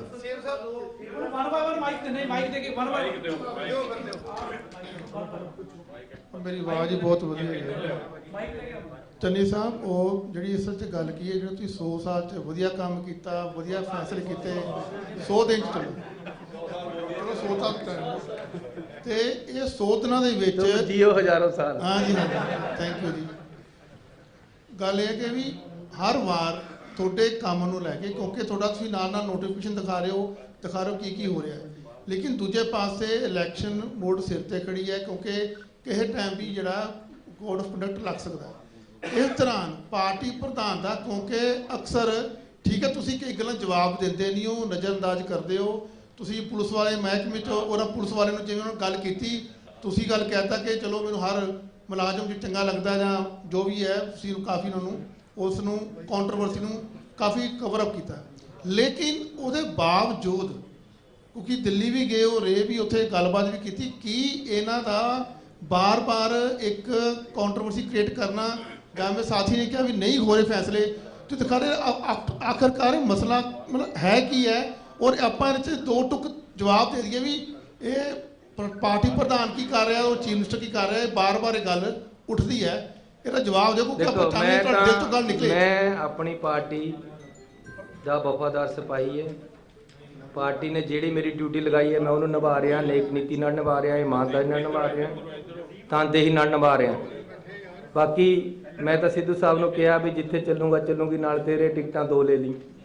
ਮੈਂ ਤਾਂ ਉਹਨਾਂ ਦੇ ਨਾਲ ਮਿਲ ਕੇ ਕੰਮ ਕਰਨ ਨੂੰ ਤਿਆਰ ਹਾਂ ਤੇ ਕਰ ਵੀ ਰਿਹਾ। ਬਾਕੀ ਇਹ ਹੈ ਕਿ ਪਾਰਟੀ ਜਿਹੜੀ ਹੁੰਦੀ ਹੈ ਉਹ ਸਰਕਾਰ ਦੀ ਬਾੜ ਹੁੰਦੀ ਹੈ ਤੇ ਪਾਰਟੀ ਨੇ ਆਪਣੀ ਸਰਕਾਰ ਨੂੰ ਉੱਪਰ ਚੱਕਣਾ ਹੁੰਦਾ ਹੈ, ਤੇ ਮੈਂ ਆਪਣੇ ਵੱਲੋਂ ਹਰ ਕੁਰਬਾਨੀ ਪਾਰਟੀ ਲਈ ਹਮੇਸ਼ਾ ਕਰਨ ਨੂੰ ਤਿਆਰ ਰਹਿੰਦਾ ਤੇ ਤਿਆਰ ਹਾਂ। ਮੈਨੂੰ ਜਿਵੇਂ ਪਾਰਟੀ ਕਹੇਗੀ ਮੈਂ ਉਸ ਤਰ੍ਹਾਂ ਚੱਲਣਾ ਹੈ। ਲੇਕਿਨ ਅੱਜ ਜਿਹੜੀ ਇਹ ਹੈ, ਇਹ ਸਰਕਾਰ ਦੇ ਕੰਮਾਂ ਤੇ ਅਸੀਂ ਗੱਲ ਕਰ ਰਹੇ ਹਾਂ। ਹੋਰ ਤੁਸੀਂ ਇਹਦੇ ਬਾਰੇ ਕੋਈ ਗੱਲ ਪੁੱਛਣੀ ਤਾਂ ਚੰਨੀ ਸਾਹਿਬ ਇਧਰਲੇ ਪਾਸੇ। ਚੰਨੀ ਸਾਹਿਬ, ਮੇਰਾ ਸਵਾਲ ਆਪਣੇ ਕੁਲੀਗ ਦੇ ਨਾਲ ਅੱਗੋਂ ਹੀ ਹੈ ਕਿ ਤੁਸੀਂ ਬੜੇ ਨੈਕਸਸ ਤੋੜੇ, ਬੜਿਆਂ ਨੂੰ ਕੀਲ ਲਿਆ। ਨਵਜੋਤ ਸਿੱਧੂ 100 ਦਿਨ 'ਚ ਕੀਲਿਆ ਨਹੀਂ ਗਿਆ। ਜੁਗਤ ਹੈ ਨਹੀਂ, ਜੁਗਾੜ ਹੈ ਨਹੀਂ, ਕੀ ਕਰਨਾ ਹੈ? ਕਰੋ, ਰਹਿਣ ਤੋਂ ਹੋਰ ਕੋਈ ਗੱਲ ਕਰ। ਚੰਨੀ ਸਾਹਿਬ ਤੁਸੀਂ ਕਿਹਾ ਵੀ ਚੱਲੂਗੀ ਨਾਲ ਤੇਰੇ, ਟਿਕਟਾਂ 2 ਲੈ ਲਈ। ਇੱਕ ਟਿਕਟ ਤਾਂ ਤੁਹਾਡੇ ਕੋਲ ਹੈਗੀ ਆ, ਦੂਸਰੀ ਲੈਣ ਵਾਸਤੇ ਤਿਆਰ ਨਹੀਂ ਹੈ। ਲਗਾਤਾਰ ਹੀ ਸਵਾਲ ਵੀ ਤੁਹਾਡੇ ਦੇ ਉੱਤੇ ਖੜੇ ਕੀਤੇ ਜਾ ਰਹੇ ਨੇ ਕਿ ਲੋਲੀਪੌਪ ਵੰਡੇ ਜਾ ਰਹੇ ਨੇ ਜਾਂ ਕੁਝ ਵੀ ਹੈਗਾ। ਇਹ ਵੀ ਕਿਹਾ ਜਾ ਰਿਹਾ ਕਿ ਬਿਨਾਂ ਲਾੜੇ ਤੋਂ ਜਿਹੜੀ ਬਰਾਤ ਹੈਗੀ ਆ ਉਹ ਜਾ ਨਹੀਂ ਸਕਦੀ ਹੈਗੀ ਵਿਧਾਨ ਸਭਾ ਦੇ ਵਿੱਚ। ਕੀ ਲੱਗ ਰਿਹਾ ਹੈਗਾ ਕਿ ਜਿਹੜਾ ਸੀਐਮ ਦਾ ਫੇਸ ਹੈਗਾ, ਸੀਐਮ ਦਾ ਫੇਸ ਹਾਈ ਕਮਾਂਡ ਨੇ ਕਿਹਾ ਕਿ ਕੋਈ ਵੀ ਨਹੀਂ ਹੋਊਗਾ, ਹਾਈ ਕਮਾਂਡ ਹੀ ਫੇਸ ਹੋਊਗਾ। ਤੁਹਾਡਾ ਨਾਂ ਅੱਗੇ ਵਧਾਇਆ ਜਾ ਰਿਹਾ ਤੇ ਸਿੱਧੂ ਸਾਹਿਬ ਕਹਿੰਦੇ ਨੇ ਕਿ ਮੈਂ ਮੁੱਖ ਮੰਤਰੀ ਬਣਨਾ ਹੈਗਾ। ਤੇ ਇਹਦੇ ਨਾਲ ਹੀ ਮੇਰਾ ਦੂਸਰਾ ਸਵਾਲ ਇਹ ਹੈਗਾ ਕਿ ਕੱਲ ਜਿਸ ਤਰ੍ਹਾਂ ਕਿ ਪੰਥਕ ਇਕੱਠ ਕੀਤਾ ਜਾ ਰਿਹਾ ਹੈਗਾ ਸ਼੍ਰੀ ਦਰਬਾਰ ਸਾਹਿਬ ਦੇ ਮੰਜੀ ਸਾਹਿਬ ਹਾਲ ਦੇ ਵਿੱਚ, ਬੇਅਦਬੀ ਦੇ ਮਸਲੇ ਨੂੰ ਲੈ ਕੇ ਉਹਨੂੰ ਸਰਕਾਰ ਕਿਸ ਤਰ੍ਹਾਂ ਦੇਖ ਰਹੀ ਹੈ? ਦੇਖੋ, ਬੇਅਦਬੀ ਦੇ ਮਸਲਾ ਜਿਹੜਾ ਹੈ ਇਹਦੇ ਨਾਲ ਕੋਰਟ ਵੀ ਨਾਲ ਚੱਲਦੀ ਹੈ। ਕੋਰਟ ਵੱਲੋਂ ਬੜੀਆਂ ਰਿਸਟ੍ਰਿਕਸ਼ਨਾਂ, ਔਰ ਤੁਹਾਨੂੰ ਪਤਾ ਕਿ ਪਿਛਲੀ ਸਰਕਾਰ ਨੇ ਇਹਨੂੰ ਬੁਰੀ ਤਰ੍ਹਾਂ ਉਲਝਾਇਆ ਹੋਇਆ, ਸਾਨੂੰ ਉਧਰ ਵੀ ਪੂਰੀ ਲੜਾਈ ਦੇਣੀ ਪੈ ਰਹੀ ਹੈ। ਹੁਣ ਵੀ ਇੱਕ ਬੰਦੇ ਨੇ 164 ਦੇ ਬਿਆਨ ਦਿੱਤੇ ਬਾਬੇ ਦੇ ਖਿਲਾਫ, ਉਹਦੇ ਵਿੱਚ ਅਸੀਂ ਬਾਬੇ ਦੇ ਵਾਰੰਟ ਲਏ, ਬਾਬੇ ਦੇ ਬੰਦੇ ਜਾ ਕੇ ਸਟੇ ਲਿਆਏ। ਕੋਰਟ ਨੇ ਸਾਨੂੰ ਕਹਿਤਾ ਤੁਸੀਂ ਇਹਨੂੰ ਔਰ ਇਹਦੀ ਕਸਟੋਡੀਅਲ ਇੰਟਰੋਗੇਸ਼ਨ ਨਹੀਂ ਕਰ ਸਕਦੇ, ਜੇਲ੍ਹ ਜਾ ਕੇ ਪੁੱਛ ਲਓ। ਅਸੀਂ ਜਾ ਕੇ ਉੱਥੇ ਪੁੱਛਿਆ, ਜਿਹੜੀ ਸਿੱਟ ਹੈ ਉਹਨੇ ਜੋ ਮੈਨੂੰ ਦੱਸਿਆ ਗਿਆ ਸਿੱਟ ਵੱਲੋਂ, ਉੱਥੇ ਜਾ ਕੇ ਪੁੱਛਿਆ, ਉਹਨੇ ਸੈਟੀਸਫੈਕਟਰੀ ਜਵਾਬ ਨਹੀਂ ਦਿੱਤੇ। ਇਹ ਗੱਲਾਂ ਮੈਨੂੰ ਜੋ ਪਤਾ ਲੱਗੀਆਂ ਮੈਂ ਤੁਹਾਨੂੰ ਉਹ ਦੱਸ ਰਿਹਾ। ਉੱਥੋਂ ਟੀਮ ਨੂੰ ਪੁੱਛਣ ਗਏ, 3 ਵਾਰ ਟੀਮ ਨਹੀਂ ਮਿਲੀ, ਅਲਟੀਮੇਟਲੀ ਇੱਕ ਬਜ਼ੁਰਗ ਆਦਮੀ ਮਿਲਿਆ। ਹੁਣ ਫੇਰ ਬਾਬੇ ਤੋਂ ਅਸੀਂ ਕੋਰਟ ਵਿੱਚ ਕਿਹਾ ਕਿ ਸਾਨੂੰ ਇਹਦੀ ਕਸਟੋਡੀਅਲ ਇੰਟਰੋਗੇਸ਼ਨ ਦਿਓ, ਇਹ ਸਾਨੂੰ ਸਹੀ ਜਵਾਬ ਨਹੀਂ ਦੇ ਰਹੇ। ਅਸਲ ਦੇ ਵਿੱਚ ਇੱਕ ਹੋਰ ਵੀਡੀਓ ਘੁੰਮ ਰਹੀ ਹੈ, ਇੱਕ ਲੇਡੀ ਕਹਿ ਰਹੀ ਹੈ ਕਿ ਜੀ ਸੁਖਬੀਰ ਬਾਦਲ ਤੇ ਉਹ 3 ਬੰਦੇ ਜਿਹੜੇ ਭਗੌੜੇ ਇਹ ਆਪਸ ਦੇ ਵਿੱਚ ਇਕੱਠੇ। ਇਹ ਗੱਲਾਂ ਸਾਰੀਆਂ ਸਾਹਮਣੇ ਆਉਣੀਆਂ। ਸੁਖਬੀਰ ਬਾਦਲ ਦਾ, ਅਕਾਲੀ ਦਲ ਦਾ ਇਹਦੇ 'ਚ ਕਿਆ ਰੋਲ ਹੈ, ਬਾਬੇ ਦਾ ਕਿਆ ਰੋਲ ਹੈ, ਇਹ ਸਾਰਾ ਸਾਹਮਣੇ ਦਿਖ ਰਿਹਾ। ਲੇਕਿਨ ਇਹਨੂੰ ਸਾਹਮਣੇ ਲਿਆਉਣ ਵਾਸਤੇ ਅਜੇ ਕੋਰਟ ਦੀਆਂ ਅੜਚਣਾਂ ਹੈ, ਉਹਨਾਂ ਨੂੰ ਪਾਸੇ ਕਰਕੇ ਅਸੀਂ ਅੱਗੇ ਵਧ ਰਹੇ।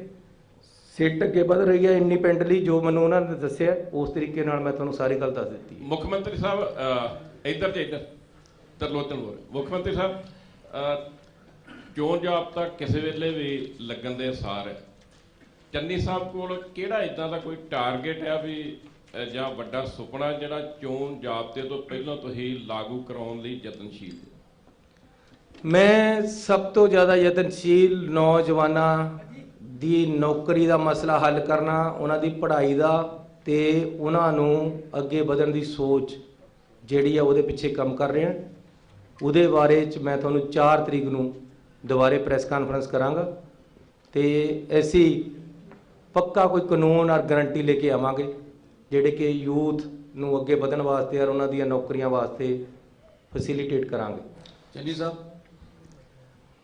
ਤੁਸੀਂ ਪੱਤਰਕਾਰਾਂ ਦੇ 3 ਮਸਲੇ ਹੱਲ ਕੀਤੇ, ਉਹਦੇ ਲਈ ਅਸੀਂ ਤੁਹਾਡਾ ਧੰਨਵਾਦ ਕਰਦੇ ਹਾਂ, ਪਰ 2-3 ਮਸਲੇ ਹੋਰ ਅਹਿਮ ਨੇ। ਮੈਂ ਕਿਹਾ ਜੀ ਉਹ ਪਾਈਪਲਾਈਨ 'ਚ ਹੈ, ਮੈਂ ਨਾ ਨਹੀਂ ਕੀਤੀ। ਵੱਡੇ ਮਸਲੇ ਰਹਿ ਨਾ ਜਾਣ, ਨਹੀਂ ਰਹਿਣ ਦਿੰਦੇ। ਇਹ ਇੱਕ ਮਸਲਾ ਹੋਰ ਹੈ ਜੀ। ਇਸ ਦੇ ਨਾਲ ਅਗਲੀ ਜਿਹੜੀ 4 ਦੀ ਕਾਨਫਰੰਸ ਕਰਨੀ ਆ, ਅਸੀਂ ਚਾਹਾਂਗੇ ਕਿ ਤੁਸੀਂ ਪ੍ਰੈਸ ਕਲੱਬ ਕਰੋ, ਮਤਲਬ ਉਹਦੇ ਤੇ ਵੀ ਫੈਸਲਾ ਜਿਹੜਾ ਹੋਣਾ ਚਾਹੀਦਾ। ਇਹਦੇ ਨਾਲ ਹੀ ਇਹ ਤੁਸੀਂ ਵੱਖ-ਵੱਖ ਚਿਹਰਿਆਂ ਦਾ ਐਲਾਨ ਕੀਤਾ ਹੈ ਵੀ ਚਿਹਰਾ ਬਣਾਈਆਂ ਜਾ ਰਹੀਆਂ। ਇੱਕ ਮਤਲਬ ਬਹੁਤ ਵੱਡਾ ਪੰਜਾਬ ਦਾ ਸ਼ਹੀਦ ਹੋਇਆ, ਸ਼ਹੀਦ ਊਧਮ ਸਿੰਘ, ਉਹਦੀ ਚੇਅਰ ਦਾ ਰੌਲਾ ਪੈਂਦਾ ਰਿਹਾ ਪਿਛਲੀ ਇਸ ਤੁਹਾਡੀ ਸਰਕਾਰ 'ਚ ਵੀ ਪੈਂਦਾ ਰਿਹਾ। ਪੰਜਾਬੀ ਯੂਨੀਵਰਸਿਟੀ ਦੇ ਵਿੱਚ ਚੇਅਰ ਬਣਨੀ ਸੀ, ਉਹ ਚੇਅਰ ਅਜੇ ਤੱਕ ਨਹੀਂ ਬਣੀ, ਉਹਦਾ ਕੀ ਕਾਰਨ? ਇਹ ਜੇ ਨਹੀਂ ਬਣੀ ਤਾਂ ਬਣਾ ਦਾਂਗੇ, ਪਰ ਤੁਹਾਡੀ ਅੱਜ ਮੈਨੂੰ ਗੱਲ ਜੱਜ ਗਈ ਕਿਉਂਕਿ ਸ਼ਹੀਦ ਊਧਮ ਸਿੰਘ ਦੀ ਬਹੁਤ ਵੱਡੀ ਕੁਰਬਾਨੀ ਹੈ ਔਰ ਉਹਨਾਂ ਨੇ ਕਿਤਾਬ ਦੇ ਵਿੱਚ ਰਿਵਾਲਵਰ ਰੱਖ ਕੇ ਲੈ ਜਾ ਕੇ ਕਿੱਡੀ ਸੋਚ ਔਰ ਜਿਹੜਾ ਅੰਮ੍ਰਿਤਸਰ ਦਾ ਬਦਲਾ ਉਹਨਾਂ ਨੇ ਉੱਥੇ ਜਾ ਕੇ ਲਿਆ, ਇਹ ਜ਼ਰੂਰ ਬਣਨੀ ਚਾਹੀਦੀ ਹੈ ਔਰ ਅਸੀਂ ਬਣਾ ਦਾਂਗੇ। ਸੀਐਮ ਸਾਹਿਬ, ਪਹਿਲਾਂ ਵੀ ਨਵਜੋਤ ਸਿੰਘ ਸਿੱਧੂ ਹੋਰਾਂ ਦੇ ਮੁੱਦੇ ਤੇ ਗੱਲ ਹੋਈ, ਆਖਿਰ ਕਮੀ ਕਿੱਥੇ ਹੈ ਕਿ ਨਵਜੋਤ ਸਿੰਘ ਸਿੱਧੂ ਸ਼ਾਇਦ ਵਿਰੋਧੀ ਧਿਰਾਂ ਨਾਲੋਂ ਜ਼ਿਆਦਾ ਸਵਾਲ ਚੁੱਕਦੇ ਆ ਆਪਦੀ ਸਰਕਾਰ ਦੀ ਕਾਰਗੁਜ਼ਾਰੀ ਤੇ। ਮਸਲਿਆਂ ਤੇ ਗੱਲ ਕਰ ਲਓ, ਜ਼ਿਆਦਾ ਕਾਰਗੁਜ਼ਾਰੀ ਤੇ ਲੋਕਾਂ ਦੇ ਮਸਲਿਆਂ ਤੇ ਗੱਲ ਕਰ ਲਓ। ਮਜੀਠੀਆ ਦੇ ਮਸਲੇ ਤੇ ਆਪਾਂ ਦੇਖ ਲਈਏ, ਉਹ ਕਹਿੰਦੇ ਨੇ ਕਿ ਪਰਚਾ ਦੇਣਾ ਕਹਿੰਦੇ ਕੁਝ ਨਹੀਂ ਹੁੰਦਾ, ਕਿ ਇੰਸਪੈਕਟਰ ਵੀ ਕਿਸੇ ਪਰਚੇ 'ਚ ਬੰਦੇ ਨੂੰ ਅੰਦਰ ਕਰ ਦਿੰਦਾ। ਉਹ ਆਂਦੇ ਮੇਰੇ ਕੋਲੇ ਪਾਵਰ ਹੋਵੇ ਤਾਂ ਮੈਂ ਇਹ ਕਰ ਦਿਆਂ। ਆਖਿਰ ਕਮੀ ਕਿੱਥੇ ਹੈ ਕਿ 3 ਮਹੀਨਿਆਂ ਦੇ ਵਿੱਚ ਸ਼ੁਰੂ ਤੋਂ ਲੈ ਕੇ ਅੱਜ ਤੱਕ ਦੇਖ ਲਈਏ ਆਪਸ ਦੇ ਵਿੱਚ ਕੋਆਰਡੀਨੇਸ਼ਨ ਕਿਉਂ ਨਹੀਂ ਹੋ ਪਾ ਰਿਹਾ? ਮੈਂ ਇੱਕ ਗੱਲ ਕਰਨਾ ਚਾਹੁੰਦਾ ਹਾਂ ਕਿ ਕਿਸੇ ਕ੍ਰਿਮੀਨਲ ਨੂੰ ਫੜਨ ਦਾ ਤਰੀਕਾ ਕਿਆ ਹੈ। ਕਿਸੇ ਕ੍ਰਿਮੀਨਲ ਨੂੰ ਜੇ ਕਿਸੇ ਨੇ ਕੋਈ ਕ੍ਰਾਈਮ ਕਰਿਆ, ਉਹਨੂੰ ਤੁਸੀਂ ਸਭ ਤੋਂ ਪਹਿਲਾਂ ਤਾਂ ਪਰਚਾ ਹੀ ਦੋਗੇ ਨਾ, ਜਿਹੜੀ ਉਹਨੇ ਗਲਤ ਗੱਲ ਕਰੀ ਹੈ। ਔਰ ਅਸੀਂ ਤਾਂ ਪਰਚਾ ਵੀ ਕੋਰਟ ਦੀਆਂ ਹਦਾਇਤਾਂ ਤੇ ਕੀਤਾ ਹੈ। ਕੋਰਟ ਨੇ ਜਿਹੜੀ STF ਹੈ ਉਹਦੇ ਹੈੱਡ ਨੂੰ ਕਿਹਾ ਕਿ ਸਾਨੂੰ ਇਸ ਦੀ ਚੀਜ਼ ਦੀ ਰਿਪੋਰਟ ਦਿਓ, ਇਹਦੀ ਇਨਵੋਲਵਮੈਂਟ ਕਿਹਦੀ ਕਿੰਨੀ ਹੈ। ਉਹਦੇ ਵਿੱਚ ਉਹਦੀ ਇਨਵੋਲਵਮੈਂਟ ਆਈ, ਉਹਨਾਂ ਨੇ ਕੋਰਟ ਵਿੱਚ ਜਮ੍ਹਾਂ ਕਰਾਈ। ਕੋਰਟ ਨੇ ਕਿਹਾ ਤੁਸੀਂ ਇਹਦੇ ਤੇ ਕਾਰਵਾਈ ਕਰੋ। ਹਾਈ ਕੋਰਟ ਦੇ ਆਦੇਸ਼ ਹੈ, ਹਾਈ ਕੋਰਟ ਦੇ ਆਦੇਸ਼ ਪਰ ਅਸੀਂ FIR ਕੀਤੀ ਹੈ। STF ਦੀ ਪੂਰੀ ਰਿਪੋਰਟ FIR ਦੇ ਵਿੱਚ ਦਰਜ ਹੈ। ਰਿਪੋਰਟ ਤੇ ਹੀ ਦਾਈ ਪਰਚਾ ਬਣਿਆ ਹੈ ਤੇ ਉਹ ਪਰਚੇ ਤੇ ਕਾਰਵਾਈ ਹੋ ਰਹੀ ਹੈ। ਇਹ ਕਹਿੰਦੇ ਸੀ ਜਮੇ ਹੀ ਮਤਲਬ ਪਹਿਲਾਂ ਹੀ ਜਦ ਪਤਾ ਲੱਗ ਗਿਆ ਆਮ ਆਦਮੀ ਵਾਲਿਆਂ ਨੂੰ ਕਿ ਜੀ ਇਹ ਤਾਂ ਪਰਚਾ ਹੋਣ ਲੱਗਿਆ ਹੈ, ਉਹਨਾਂ ਨੇ ਕਹਿਤਾ ਬੋਧਾ ਪਰਚਾ ਕਰਨਗੇ ਤੇ ਬੋਧਾ ਪਰਚਾ ਹੁੰਦਾ ਤਾਂ ਡਿਸਟ੍ਰਿਕਟ ਕੋਰਟ 'ਚ ਰੱਦ ਹੋ ਜਾਣਾ ਸੀ। ਹੋ ਜਾਣਗੇ ਸੈਟੀਸਫਾਈ। ਮੈਂ ਤੁਹਾਨੂੰ ਦੱਸਦਾ ਇੱਕ ਸ਼ੇਰ ਹੈ ਕਿ ਆਤੇ ਆਤੇ ਆਏਗਾ ਦਿਲ ਕੋ करार, जाते जाते बेकरारी जाएगी। फिक्र ना करो, घर सारे मसले हल कर देने। सीएम साहब मैं कहता देता आते आते आएगा दिल को करार, जाते जाते बेकरारी जाएगी।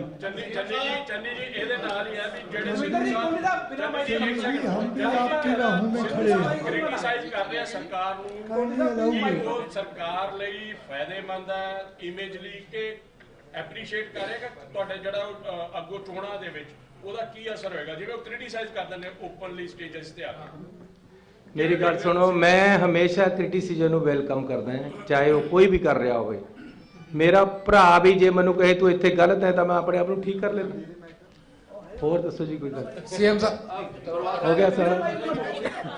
परवाना जी चलिए जी, हम भी आपकी राहों में खड़े हैं जनाब। नहीं ਇਹਦਾ ਅਸਲੀ ਸ਼ੇਰ ਕਿਆ ਹੈ ਜਿਹੜਾ ਤੁਹਾਡੇ ਵਾਸਤੇ ਉਹ ਬਣਦਾ। ਤੁਸੀਂ ਮੈਨੂੰ ਇਹ ਕਹਿ ਸਕਦੇ ਹੋ ਕਿ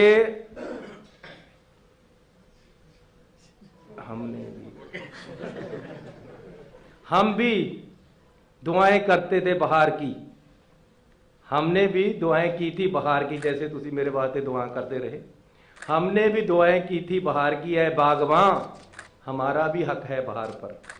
थोड़ा पूरा हक है जी बहार पर। हुक्म करो sir. I have two question. ਹੁਣ ਜੇ ਮੈਂ कहता ਮੈਨੂੰ ਸ਼ਾਇਰੀ ਵੀ ਆਉਂਦੀ ਹੈ ਤਾਂ ਉਧਰ ਤੇ ਰੌਲਾ ਪੈ ਜਾਣਾ, ਦੇਖਿਓ ਕਿਤੇ। ਹਾਲਾਂਕਿ ਮੈਂ ਪ੍ਰੋਪਰਲੀ ਜੋ ਮੈਨੂੰ ਸਾਹਮਣੇ ਆ ਰਿਹਾ ਮੈਂ ਕਰ ਰਿਹਾ। ਹਾਂਜੀ, मेरा पहला क्वेश्चन जनाब ये है कि पिछले 2 former chief minister Sardar Prakash Singh Badal, captain Amarinder Singh, उन्होंने as chief minister in Chandigarh अपनिया रिहायश लई गालबन 2 कोठियां संभाल रखियां सन जी। काइंडली टेल अस कि तुसी उन्हां चों कोई एक नूं खाली कर रहा है खर्चे घटाउण लई, टौर घटाउण लई अपनी जो कोई भी है, एक कोठी च रहिंदे हो या पहलियां दी तरह 2 कोठियां दे विच ही हो। देखो मैं कहना कि कैप्टन अमरिंदर सिंह जी और पुराने जिन्हें CM रहे, इन्हां पास OSD दी इन्नी फौज सी कि खर्चे उन्हां विच बहुत हो जाते सी। मेरा कोई OSD नहीं है। फिर उन्होंने पोलीटिकल सलाहकार बहुत सी, चहल साहब तो लेके पता नहीं किन्ने गणा देवां तुहानूं। उन्होंने गनमैन, उन्होंने तनख्वाहां, उन्होंने दफ्तरी अमले, पता नहीं क्या क्या। फौज OSD दी सी, फौज सलाहकारां दी सी। मेरा कोई सलाहकार नहीं। एक मिनट पूरी गल सुन लो। मेरा कोई भी सलाहकार नहीं। तुसीं देख लो कागज़ां दे विच, तुसीं पत्रकार हो। मेरा कोई OSD नहीं, मेरा कोई PA नहीं। मैं आप ही अपना PA है, मैं आप ही अपना OSD है, मैं आप ही अपना सलाहकार है। बाकी थोड़े वर्गे भरा सलाह दे देंगे है। तो मैं अपनी कोठी बदली नहीं, मैं उस रहना जी 46 नंबर मेरे को पहला सी, मैं वही है। मैं CM वाली कोठी भी नहीं गया। होर हुक्म करो। हाँ जी, हुण उन्होंने पूछ लेने दो। हाँ जी, दूसरा एक मिनट। हाँ जी, दूसरा पूछ लो। दूसरा क्वेश्चन है सर, पिछले कई सालों में पंजाब की पॉलिटिक्स विच, सियासत विच बेगम मरूसा आलम नां दी पाकिस्तानी महिला जिहड़ी कैप्टन अमरिंदर सिंह दी मिसेवाना जी नूं लिया करो तुसीं। सर मेरा पॉइंट ये है कि वो हुण चले गए ने जी, पंजाब छड्ड गए ने। देखो दीवाना जी 80 ਨੂੰ ਤੁਸੀਂ ਪਾਰ ਕਰ ਗਏ। 80 ਨੂੰ ਤੁਸੀਂ ਪਾਰ ਕਰ ਗਏ, 80 ਨੂੰ ਕੈਪਟਨ ਸਾਹਿਬ ਪਾਰ ਕਰ ਗਏ। ਮੈਂ ਤੁਹਾਡੇ ਦੋਨਾਂ ਦੀ ਗੱਲ 'ਚ ਨਹੀਂ ਬੋਲਣਾ। ਸੀਐਮ ਸਾਹਿਬ ਲੋਕ ਹਿੱਤ ਦਾ ਮਸਲਾ ਹੈ ਜੀ। ਜਿਹੜੇ ਸੀਐਮ ਸਾਹਿਬ ਮੇਰਾ ਸਵਾਲ ਹੈ ਜੀ, ਉਹ ਆਮ ਲੋਕਾਂ ਨਾਲ ਜੁੜਿਆ ਹੋਇਆ ਹੈ। ਜਿਹੜੇ ਕਿ ਆਮ ਆਦਮੀ ਪਾਰਟੀ ਵਾਲੇ ਜਿਹੜੇ ਤੁਸੀਂ 3 ਰੁਪਏ ਘੱਟ ਬਿਜਲੀ ਦਾ ਜਿਹੜਾ ਯੂਨਿਟ ਘੱਟ ਕਰਿਆ ਹੈ, ਉਹਨਾਂ ਦਾ ਇਹਦੇ ਵਿੱਚ ਇੱਕ ਉਹਨਾਂ ਨੇ ਨੈਗੇਟਿਵ ਪੁਆਇੰਟ ਜਿਹੜਾ ਹੈਗਾ ਪਿਛਲੇ ਦਿਨੀ ਇੱਕ ਇੰਟਰਵਿਊ ਦੇ ਵੀ ਦਿੱਤਾ ਹੈ ਕਿ ਜਿਹੜੇ ਲੋਕਾਂ ਨੂੰ ਬਿੱਲ ਦਿੱਤੇ ਜਾ ਰਹੇ ਹੈ ਉਹ 2 ਮਹੀਨੇ ਦਿੱਤੇ ਜਾ ਰਹੇ, ਤੇ ਜਿਹੜੇ ਇੰਡਸਟਰੀਲਿਸਟ ਹੈ ਉਹਨਾਂ ਨੂੰ 1 ਮਹੀਨੇ ਦਾ। ਤਾਂ ਜਿਹੜੇ ਕੰਜ਼ਿਊਮਰ ਹੈ ਜਿੰਨੇ ਉਹ ਯੂਨਿਟ ਮਤਲਬ ਵਰਤੀ ਜਾਂਦੇ ਹੈ ਤੇ ਉਨੇ ਪੈਸੇ ਵਧੀ ਜਾਂਦੇ ਹੈ। ਅਗਰ ਉਹ 1 ਮਹੀਨੇ ਦਾ ਬਿੱਲ ਤੁਸੀਂ ਕਰੋ ਤਾਂ ਜਿਹੜਾ ਹੈਗਾ ਲੋਕਾਂ ਨੂੰ ਉਹਦਾ ਵਿੱਤੀ ਫਾਇਦਾ ਹੋਏਗਾ। ਇੱਦਾਂ ਹੈ ਕਿ ਇਹ ਮੈਂ ਰੀਤ ਨਹੀਂ ਸ਼ੁਰੂ ਕੀਤੀ, ਇਹ ਪਿਛਲੇ 10-15 ਸਾਲਾਂ ਤੋਂ 2 ਮਹੀਨੇ ਦਾ ਹੀ ਬਿੱਲ ਆ ਰਿਹਾ। ਉਹਦੇ ਨਾਲ ਕੀ ਹੈ ਕਿ 2 ਜਣਿਆਂ ਨੂੰ 2 ਵਾਰ ਨਹੀਂ ਜਾਣਾ ਪੈਂਦਾ, ਖਰਚਾ ਸਰਕਾਰ ਦਾ ਘਟਦਾ ਹੈ। ਇਸ ਕਰਕੇ ਐਸੀ ਕੋਈ ਨਵੀਂ ਰੀਤ ਨੂੰ ਸ਼ੁਰੂ ਕਰੀ। ਜਿਸ ਤਰ੍ਹਾਂ ਦੇ 2 ਮਹੀਨੇ ਦੇ ਪਹਿਲਾਂ ਦੇ ਬਿੱਲ ਆ ਰਹੇ ਉਸ ਤਰ੍ਹਾਂ ਹੀ ਆ ਰਹੇ, ਲੇਕਿਨ ਹੁਣ ਜਿਹੜੇ ਬਿੱਲ ਆ ਰਹੇ ਉਹ 3 ਰੁਪਏ ਘੱਟ ਪ੍ਰਤੀ ਯੂਨਿਟ ਘੱਟ ਹੋ ਕੇ ਆ ਰਹੇ, ਤੇ ਲੋਕਾਂ ਨੂੰ ਇਹਦੀ ਬੜੀ ਭਾਰੀ ਰਾਹਤ ਮਿਲੀ ਹੈ। ਜਿਹੜੇ ਆਮ ਆਦਮੀ ਵਾਲਿਆਂ ਨੇ ਫਾਰਮ ਭਰੇ ਸੀ ਗਰੰਟੀ ਕਾਰਡ, ਉਹ ਘਰੇ ਪਏ ਐਕਸਪਾਇਰ ਹੋ ਗਏ, ਇਸ ਕਰਕੇ ਵੀ ਥੋੜਾ ਜਿਹਾ ਉਹਨਾਂ ਨੂੰ ਲੱਗਦਾ ਵੀ ਕੰਮ ਸੀਐਮ ਸਾਹਿਬ ਸੀਐਮ ਸਰਕਾਰ ਨੇ 2% ਦਾ ਬਿਜਲੀ ਦਾ ਲਿਆ ਜਾ ਰਿਹਾ ਹੈ। ਆ ਮੇਰੇ ਕੋਲ ਬਿੱਲ ਹੈਗਾ, ਦਿਖਾ ਦਿੰਦਾ। ਇਹ ਕੋਈ ਅੱਜ ਦਾ ਨਹੀਂ ਲਿਆ ਜਾ ਰਿਹਾ, ਕੋਈ ਗੱਲ ਨਹੀਂ। ਮਰੰਡੇ, ਮੈਂ ਵੀ ਮਰੰਡੇ ਦਾ ਹੀ ਹਾਂ, ਤੁਸੀਂ ਵੀ ਮਰੰਡੇ ਦੇ ਹੀ ਹੈ, ਆਪਾਂ ਇਕੱਠੇ ਹੀ ਰਹਿੰਦੇ ਹਾਂ ਉੱਥੇ। ਇਸ ਕਰਕੇ ਇਹ ਕੋਈ ਨਵੀਂ ਨਹੀਂ ਲੱਗਿਆ ਹੈ, ਇਹ ਬਲਕਿ 10% ਸੀ, ਇਹ ਘਟਿਆ ਹੈ। ਸੋ ਮੇਰਾ ਖਿਆਲ ਹੈ ਹੁਣ ਸਾਰਿਆਂ ਦਾ ਬਹੁਤ ਬਹੁਤ ਧੰਨਵਾਦ। ਸੀਐਮ ਸਾਹਿਬ ਪਿਛਲੇ दिनी ना काफी घटनाएं हो रही हैं। अगर लुधियाना ब्लास्ट की बात करें या पटियाला में भी, सीख फॉर जस्टिस और प्रो खालिस्तानी ऑर्गेनाइजेशन बहुत इन्वॉल्व हो रही है पंजाब में। उसको लॉ एंड ऑर्डर मेंटेन करने के लिए पंजाब सरकार क्या कुछ कर रही है?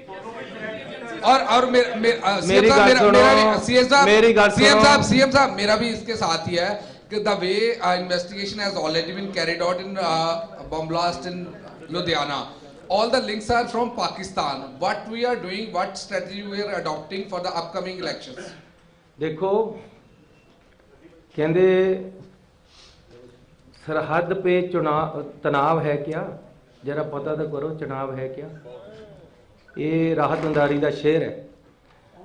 ਜਦੋਂ ਚੋਣਾਂ ਆਉਂਦੀਆਂ ਤਾਂ ਇਸ ਤਰ੍ਹਾਂ ਦੇ ਕੁਝ ਲੋਕ ਸਰਗਰਮ ਹੁੰਦੇ ਯਾਰ, ਇਦਾਂ ਦੀਆਂ ਸਰਗਰਮੀਆਂ ਕਰਦੇ। ਪਿਛਲੀ ਚੋਣਾਂ ਦੇ ਵਿੱਚ ਵੀ ਇੱਕ ਪਟਾਕਾ ਚੱਲਿਆ ਸੀ, ਲੇਕਿਨ ਇਹ ਜਿਹੜਾ ਲੁਧਿਆਣੇ ਦੇ ਵਿੱਚ ਬਲਾਸਟ ਹੋਇਆ, ਇਹਦਾ ਅਸੀਂ ਬੰਦਾ ਸ਼ਨਾਖਤ ਕਰ ਲਈ ਹੈ ਜਿਹੜਾ ਉੱਥੇ ਮਰਿਆ, ਜਿਹਨੇ ਬਲਾਸਟ ਕੀਤਾ। ਉਹ ਖੰਨੇ ਦੇ ਕੋਲ ਦਾ ਇੱਕ ਪੁਲਿਸ ਕਰਮਚਾਰੀ, ਜਿਹੜੇ ਨੂੰ ਪੁਲਿਸ ਨੇ ਚਿੱਟੇ ਡਰੱਗ ਦੇ ਕੇਸ ਦੇ ਵਿੱਚ ਕੱਢਿਆ ਹੋਇਆ ਹੈ, ਉਹ ਬੰਦੇ ਨੇ ਇਹ ਕੰਮ ਕੀਤਾ ਹੈ ਤੇ ਉਹਦੀ ਸ਼ਨਾਖਤ ਹੋ ਗਈ ਹੈ। ਇਸ ਦੇ ਕੇਸ ਦੇ ਡਰੱਗ ਦੇ ਜਿਹੜੇ ਬੜੇ ਸਰਗਣਾ ਹੈ ਉਹਨਾਂ ਵੱਲੋਂ ਵੀ ਇਹ ਇਸ਼ਾਰਾ ਕਰਦਾ ਹੈ। ਇਸ ਕਰਕੇ ਇਹਦੇ ਪੰਜਾਬ ਵਿੱਚ ਵੀ ਜਿਹੜਾ ਹੈ, ਹੋ ਸਕਦੀਆਂ ਬਾਹਰ ਵੀ ਹੋਣ। ਬਾਹਰ ਤੇ ਜਿਹੜੇ ਇੱਧਰ ਭਾਈ ਸਾਹਿਬ ਕਹਿ ਰਹੇ, ਇਹ ਕੋਈ ਪਹਿਲੀ ਵਾਰ ਨਹੀਂ ਹੈ, ਉਹ ਅੱਗੇ ਵੀ ਇਸ ਤਰ੍ਹਾਂ ਹੀ ਬੋਲਦਾ ਰਹਿੰਦਾ ਹੈ। ਇਹਦਾ ਸਾਡੇ ਤੇ ਕੋਈ ਬਹੁਤਾ ਅਸਰ ਨਹੀਂ ਹੈ, ਲੇਕਿਨ ਪੰਜਾਬ ਸਰਕਾਰ ਲਾਅ ਐਂਡ ਆਰਡਰ ਤੇ ਪੂਰਾ ਕੰਟਰੋਲ ਹੈ ਤੇ ਕਿਸੇ ਤਰ੍ਹਾਂ ਦੀ ਵੀ ਕੋਈ ਡਰ ਦੀ ਭਾਵਨਾ ਨਹੀਂ ਹੋਣੀ ਚਾਹੀਦੀ, ਨਾ ਹੀ ਹੈ ਤੇ ਨਾ ਹੀ ਅਸੀਂ ਰਹਿਣ ਦੇਵਾਂਗੇ। ਹਰ ਤਰੀਕੇ ਨਾਲ ਪੰਜਾਬ ਸਰਕਾਰ ਸક્ષਮ ਹੈ ਹਰ ਤਰ੍ਹਾਂ ਦੇ ਖਤਰੇ ਦੇ ਨਾਲ ਜੂਝਣ ਵਾਸਤੇ, ਤੇ ਅਸੀਂ ਸਾਰਿਆਂ ਨੂੰ ਮੈਂ ਬੇਨਤੀ ਕਰਨਾ ਚਾਹੁੰਦਾ ਹਾਂ ਕਿ ਆਪਸੀ ਭਾਈਚਾਰਾ ਸਾਡਾ ਹਮੇਸ਼ਾ ਤੇ ਬਣਿਆ ਹੋਇਆ, ਇਸੇ ਤਰ੍ਹਾਂ ਬਣਿਆ ਰਹਿਣਾ ਰਹੇ ਤੇ ਕੋਈ ਘਬਰਾਉਣ ਦੀ ਲੋੜ ਨਹੀਂ ਹੈ। ਅਜਿਹੇ ਬੰਦੇ ਦੇਸ਼ ਨੂੰ ਹਮੇਸ਼ਾ ਕੋਸ਼ਿਸ਼ ਕਰਦੇ ਰਹਿੰਦੇ ਡਿਸਟਰਬ ਕਰਨ ਦੀ, ਲੇਕਿਨ ਦੇਸ਼ ਸਾਡਾ ਏਕਤਾ ਅਖੰਡਤਾ ਦੇ ਨਾਲ ਮਜ਼ਬੂਤ ਹੈ ਤੇ ਅਸੀਂ ਮਜ਼ਬੂਤੀ ਦੇ ਨਾਲ ਹੀ ਰਹਾਂਗੇ ਤੇ ਇਸੇ ਤਰ੍ਹਾਂ ਅੱਗੇ ਵਧਦੇ ਰਹਾਂਗੇ। ਬਹੁਤ ਧੰਨਵਾਦ।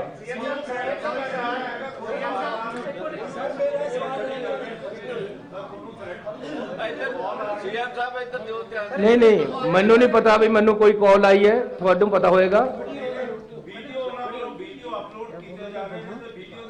देखो पहली गल तो एक गल सुन लो, जे तुसी कह रहे हैं कि मैनू खतरा है ਤਾਂ ਮੈਂ ਤੁਹਾਨੂੰ ਦੱਸ ਦੇਣਾ ਕਿ ਮੈਨੂੰ ਕੋਈ ਖਤਰਾ ਨਹੀਂ ਹੈ, ਨਾ ਮੈਨੂੰ ਕਿਸੇ ਦੀ ਪਰਵਾਹ ਹੈ ਗਲਤ ਆਨਸਰ ਦੀ। ਜਿਹੜੇ ਚੰਗੇ ਆਨਸਰ ਹੈ ਉਹਨਾਂ ਦੀ ਮੈਂ ਹਮੇਸ਼ਾ ਪਰਵਾਹ ਕਰਦਾ। ਆਪਾਂ ਹੁਣ ਬਾਕੀ ਮਿਲ ਕੇ ਕਰ ਲੈਂਦੇ ਗੱਲਾਂ। ਬਹੁਤ ਧੰਨਵਾਦ।